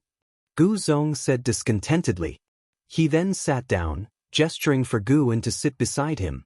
Guwen nodded and sat down on the stool next to him.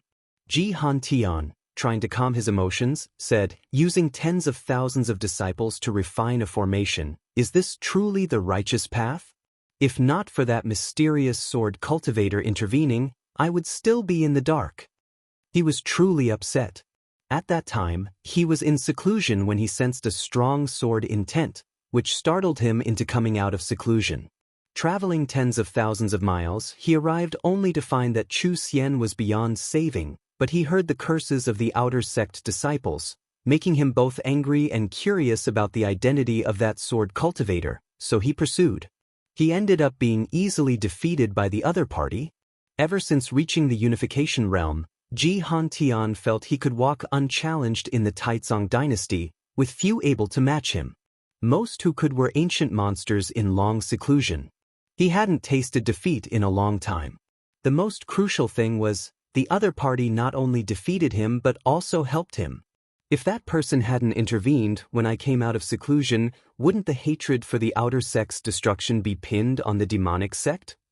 Xianxia asked Gu Zong, staring intently. Gu Zong smiled bitterly, not answering directly, but his answer was obvious. Xianxia then looked at Guwen and said, "You need to write down everything that happened 3 days ago. This includes the disgraceful activities of the Demon Extermination Hall and the Sword Cultivator who prevented the outer sect calamity. Since he acted, it shows he is also part of the Supreme Sect, just very low-key. Promoting his deeds can help maintain the Supreme Sect's image, so it won't instantly be seen as demonic." Hearing that he could flatter himself, Guwen felt relieved. However, he couldn't agree too easily. Guwen put on a difficult expression, hesitating to speak. Xianxia frowned and asked, "What? You don't want to do it?" Gu Zong said annoyedly, "Such a big matter, if he dares to write it, he will surely offend a lot of people. You just give him a huge problem with one word. How dare you?" Xianxia felt a bit embarrassed when he heard this. Guwen took a deep breath and said, "I'm willing to work for the Supreme Sect, but..." Gu Zong smiled and said, "What do you want? Just say it." Xianxia frowned but did not say more. "I want to expand my Medicine Valley, making it the third Medicine Valley in the inner sect, controlling a 100-mile radius area for planting more medicinal herbs. I will still turn in herbs to the sect as usual and not take more." Guwen said seriously. Xianxia couldn't help but ask, "Just that? You could ask for more and higher requirements." He thought Guwen would make a big demand, but it turned out to be just this.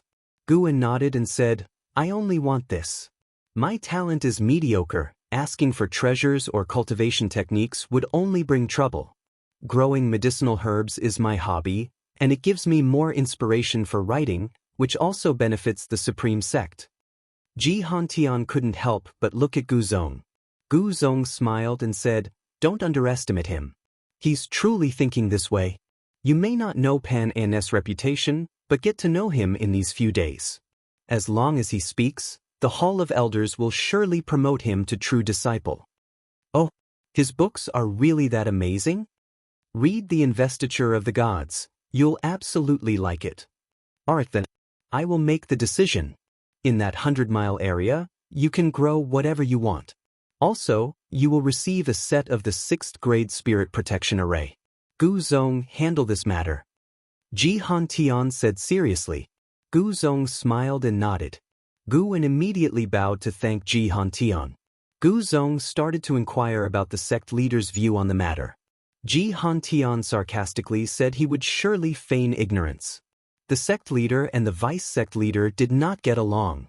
During this, Xianxia also mentioned LV Baden, namely Elder Tian, expressing his strong dissatisfaction with Elder Tian. It seemed that Elder Tian had altered his appearance and figure, making him unrecognizable and easily overlooked. Only after listening to the end did Guwen learn that Elder Tian indeed suffered from deviation. Elder Tian often stayed in seclusion and did not manage the Supreme Sect much, leading to many under his name causing chaos.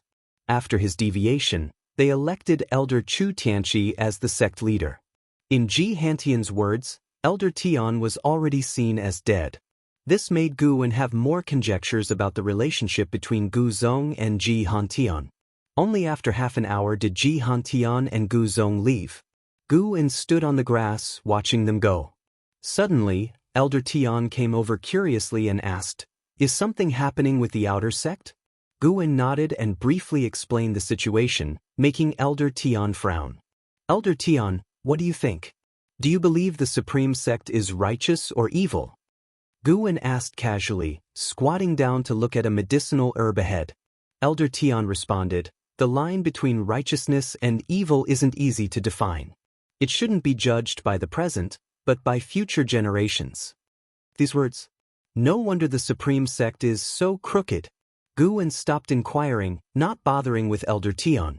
He began planning how to fully utilize the 100-mile area, with Gu Zong promising that except for Shenzhen, he would move the nearby inner sect disciples' cave residences away to avoid future conflicts. Inner sect disciples were different from outer sect disciples, having both high talent and complex connections. To say the least, any random inner sect disciple would have a significant background. Through this incident, Guwen came to understand that the Taizong dynasty wasn't ruled by the emperor or the sects but by the aristocratic families. The Ji family alone could have a vice-sect leader in the Supreme Sect and place family members in every sect under the Taizong dynasty. Let alone the Gu family or Zhou family. Guwen believed Chu Jingfeng and sect leader Chu Tianqi also came from the same family, and the Chu family wasn't simple. However, it didn't matter to him. He wouldn't establish his own family and didn't want too many ties. Follow the path first, then act as desired. Gu Zong moved quickly. In less than 7 days, the procedures were completed, and the nearby inner sect disciples were relocated. He also brought a set of 6th grade Big Spirit Protection Array. The Spirit Protection Array was specifically used to enhance and contain spiritual energy. Though the world is vast, spiritual energy flows. Each great sect searches for spirit lineages to establish, then seals the spiritual energy, resulting in rich spiritual energy within the sect. This makes the spiritual energy in the secular world scarce. With the array and plenty of medicinal herb resources, he could reach the core formation realm, nascent soul realm, and even divinity transformation realm, while claiming he had poor talent and relied on resources. This way, others wouldn't see him as a threat. Additionally, Gu Zong allowed him to have 20 servant disciples in the 3rd Medicine Valley. Generally, servant disciples weren't allowed in the inner sect, and previously bringing 4 was an exception, given his relationship with Gu Zong. Guwen recruited 7 people from Mystic Valley, including Tang Yu. As for Xiaochuan and Wuxin, they still stayed in Mystic Valley, but Guan now permitted them to visit the third Medicine Valley at any time. Life was about to get a lot better. Time flew by. A month had passed since the Outer Sect calamity. On this day, Guan came to the Outer Gate City. Without the Demon Extermination Hall, the city had restored its former prosperity, with disciples moving around less tensely. Walking along, Guan suddenly saw a person. Jiang Qiong. When dealing with Chu Xian, Guan's divine sense noticed Jiang Qiong, but he pretended not to know. He thought she would have left after a month, but surprisingly she was still here. Jiang Qiong walked up to him and smiled. "Come with me." Guan looked at the hunchbacked old man behind her and used a lifespan detection. Hu Mo, Divinity Transformation Realm, 9 layers 970/1300/1570. Guan could sense the hidden demonic qi inside the old man. Jiang Qiong was truly bold, not only coming herself but also bringing a same realm companion, unafraid of being exposed. Seeing Guan hesitate, Jiang Qiong raised her hand and revealed a token. Outer Sect Great Elder. Equivalent to the ruler of the Outer Sect. Guan looked at her in astonishment, wondering how she managed it. Jiang Qiong smiled proudly and walked past him. He quickly followed her pace. Soon, Guan entered Jiang Qiong's residence, where there were many servant disciples, none with demonic qi. Jiang Qiong led Guan into a grand hall while Hu Mo stood at the entrance. Guan could sense him casting a spell to isolate the area, preventing any spying. Guan watched Jiang Qiong sit at the chief seat, even crossing her legs, lacking any demeanor of the Outer Sect Great Elder. "How did you manage it?" Guan couldn't help but ask. Jiang Qiong snorted, "Your martial master's divine skills are vast. Being a great elder of the Outer Gate City is nothing. One day I might become the sect leader." Guan laughed and asked, "If you become the sect leader, will you favor the Thousand Autumn Pavilion or the Supreme Sect?" "If I become the Supreme Sect leader, I won't be a demon cultivator and will side with the Supreme Sect. Even if the Thousand Autumn Pavilion Master is offered, I won't take it." Jiang Qiong casually replied, filled with disdain for the Thousand Autumn Pavilion. Guan suddenly understood why there were so many Thousand Autumn Pavilion agents in the Supreme Sect, yet the Thousand Autumn Pavilion couldn't topple the Supreme Sect. To the Thousand Autumn Pavilion cultivators, the Thousand Autumn Pavilion was far inferior to the Supreme Sect. Wuxin preferred being a servant disciple in the Supreme Sect over returning to the Thousand Autumn Pavilion as the young master. From now on, any Thousand Autumn Pavilion cultivator who seeks you must not learn the whereabouts of the green vine tree. That tree belongs to you and me only, no longer to the Thousand Autumn Pavilion. Understood? Jiang Qiong said seriously. Guan nodded. "Sorry, it's only mine." Jiang Qiong smiled. "Grand Disciple, tell me, what do you need? Feel free to ask." Guan thought for a moment and said, "Can you promote Yi Lan from the Law Enforcement Hall? She is my junior sister. As for other requests, I don't need them for now. My Medicine Valley in the Inner Sect has expanded, so I don't need more valleys. In the future, if you have high-rank medicinal herb seeds, you can give them to me. I'll grow and cultivate them and then hand them to you." Jiang Qiong's smile grew brighter. She looked him over and said, "Not bad. I didn't choose the wrong Grand Disciple. Don't worry, Martial Master won't be polite with you. Of course, Martial Master won't shortchange you either. Besides, I have a task for you." Guan couldn't help but ask, "Besides growing medicinal herbs, what else can I do for you?" "Keep a close eye on Panin and his news. According to my information, Panin doesn't have high cultivation, hiding in the Outer Sect, but the Hall of Elders keeps his identity a tight secret."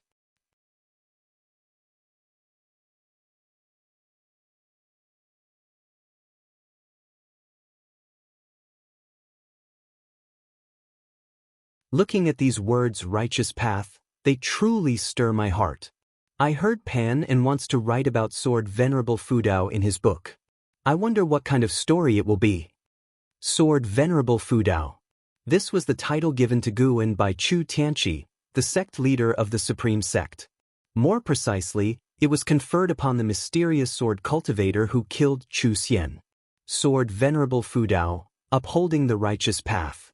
If any unjust matters or people reappeared in the Supreme Sect, the Sword Venerable could act in the sect leader's stead to uphold justice, cutting down unjust sect leaders and vanquishing evil within the sect. This sounded imposing, but Guan thought it was useless. Chu Tianqi's proclamation protected himself. Ever since he conferred the title Sword Venerable Fudao, the criticism against him within the sect had significantly reduced. Instead, people praised him for his actions, believing he had the magnanimity to face responsibility. Guan also overheard people questioning the sect leader. More accurately, questioning the Chu family. Chu Tianqi and Chu Xian were hard to separate in people's minds. This indicated the undercurrents within the Supreme Sect. Those who praised and those who questioned publicly did not match the typical behavior of cultivators. It was hard to determine if they were being used as pawns. However, none of this concerned Guan. After spending some time at the Heavenly Repair Platform, Guan headed to the Transmission Array Platform of the Inner Sect. He needed to purchase a large number of medicinal herb seeds from the Inner Sect. Although Gu Zong's delegation had given him many seeds, they were far from enough to cover an area of 100 miles. The thought of having his medicinal herbs cover an area of 100 miles excited Guan. A month ago, taking the risk not only saved those around him but also brought him great benefits, which made him very satisfied. By evening, Guan returned to the Third Medicine Valley. The arrival of 7 new servant disciples added some vitality to the valley. They were weeding and clearing land in various directions while the distant mountain forests echoed with the barks of spirit dogs, adding a pastoral feel. As soon as Guan returned, he sensed Xingzhen's presence, who was once again waiting in his loft. Upon heading upstairs, Guan saw Xingzhen standing by the bookshelf, reading. Hearing the footsteps, she returned the book to the shelf and turned to face him. Guan closed the door and asked, "Miss Shen, what brings you here today? I heard you're going to write a book about Sword Venerable Fudao? I'll be part of it, but it won't be solely about him. Mainly, it will recount the events from a month ago in the Outer Sect." "Then you must be careful. The reputation of Sword Venerable Fudao has spread beyond the Taizong dynasty.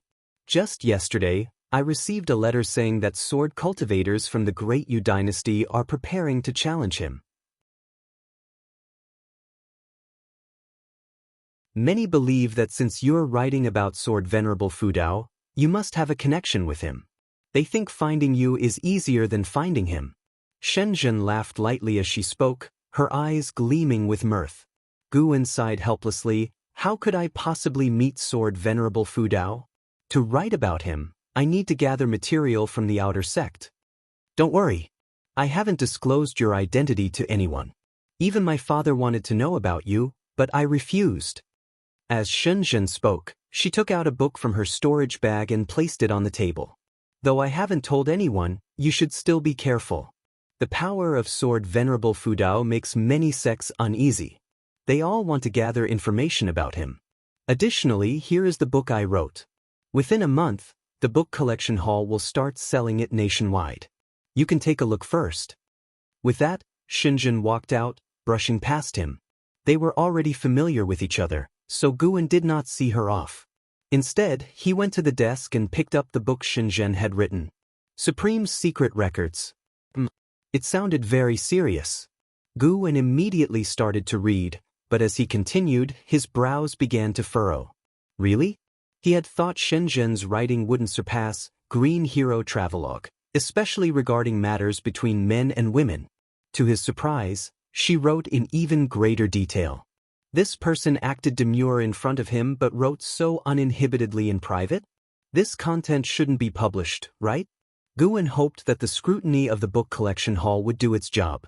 Though he was displeased, he continued reading with great interest. This reading lasted the entire night. At dawn, Guan gathered the disciples to begin their exercises. As the number of disciples in the Third Medicine Valley increased, he believed tradition should be maintained, even getting Elder Tian involved. After the exercises, Guan began assigning tasks. He left 3 disciples to sow seeds while the others continued clearing the land. The dense forests around the Third Medicine Valley needed a significant amount of time and effort to transform into cultivable fields. Guan, even without using spells, did not feel tired and even told his disciples that it was also a form of cultivation. In truth, the disciples did not feel tired either and were very motivated. The larger the third medicine valley grew, the more benefits they would receive, as Guan was generous in sharing the medicinal herbs, providing them with more elixirs. Life settled into a peaceful routine. Guan spent most of his time in the third medicine valley, busy with clearing land and sowing seeds. 5 days later, Shenzhen came looking for Guan again, very angry because her book had been rejected by the book collection hall. Guan almost laughed, but he held it in. Shenzhen was very adamant.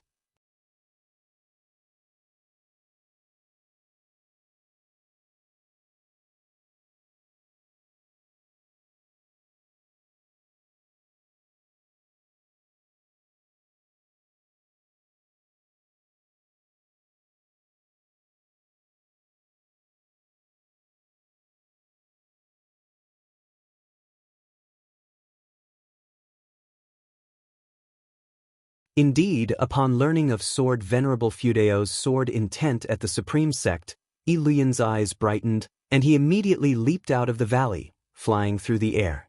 Guan looked at Luo Hun and asked, "Can he go directly to the Supreme Sect?" Luo Hun nodded. He has the Emperor's Sword Servant Order, allowing him unrestricted access to all major sections.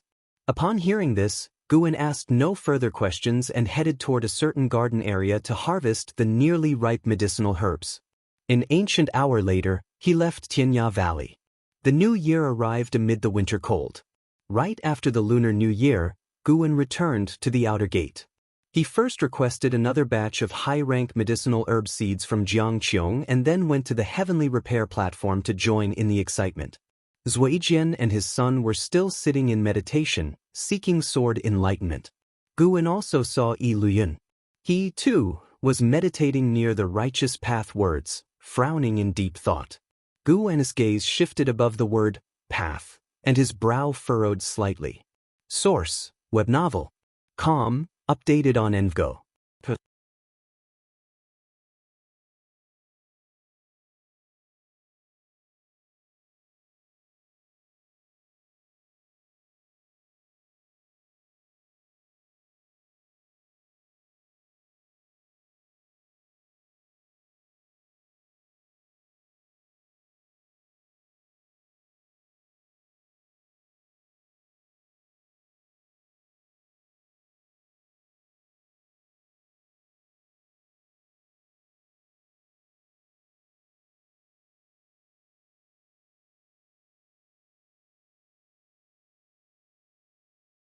The meeting is not simple, it's a combat contest of talents among the great clans of the 9 dynasties, with strength rankings recorded and spread in the immortal cultivation world, and the winners gain unimaginable opportunities.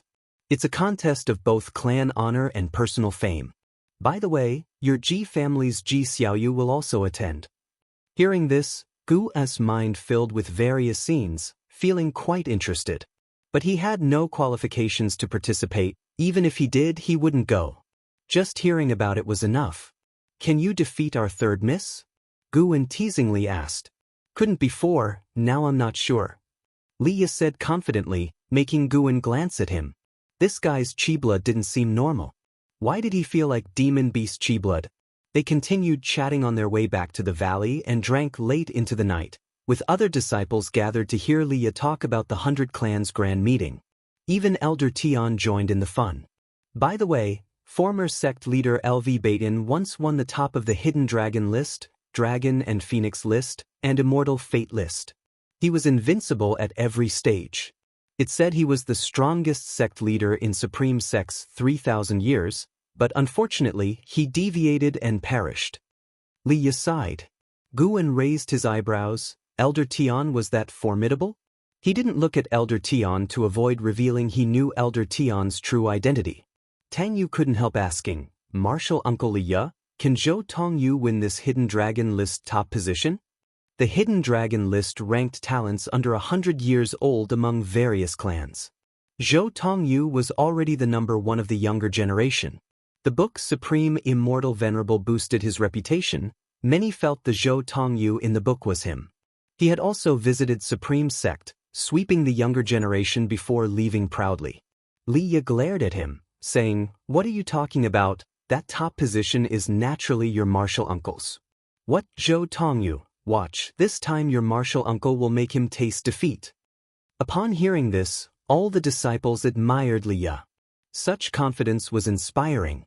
Elder Tian chuckled, "Actually, Zhou Tongyu isn't your biggest opponent. Supreme Sect hides someone stronger, with greater talent, but remains in seclusion." Li Ye asked, "Who?" "LV Xian, who formed his core at 30. "What?" Li Ya's expression changed, others were also shocked. Most present were over 30, they couldn't imagine forming a core at 30. Gu An's expression became peculiar. In these 2 years, Tianya Valley had a newcomer, LV Xian.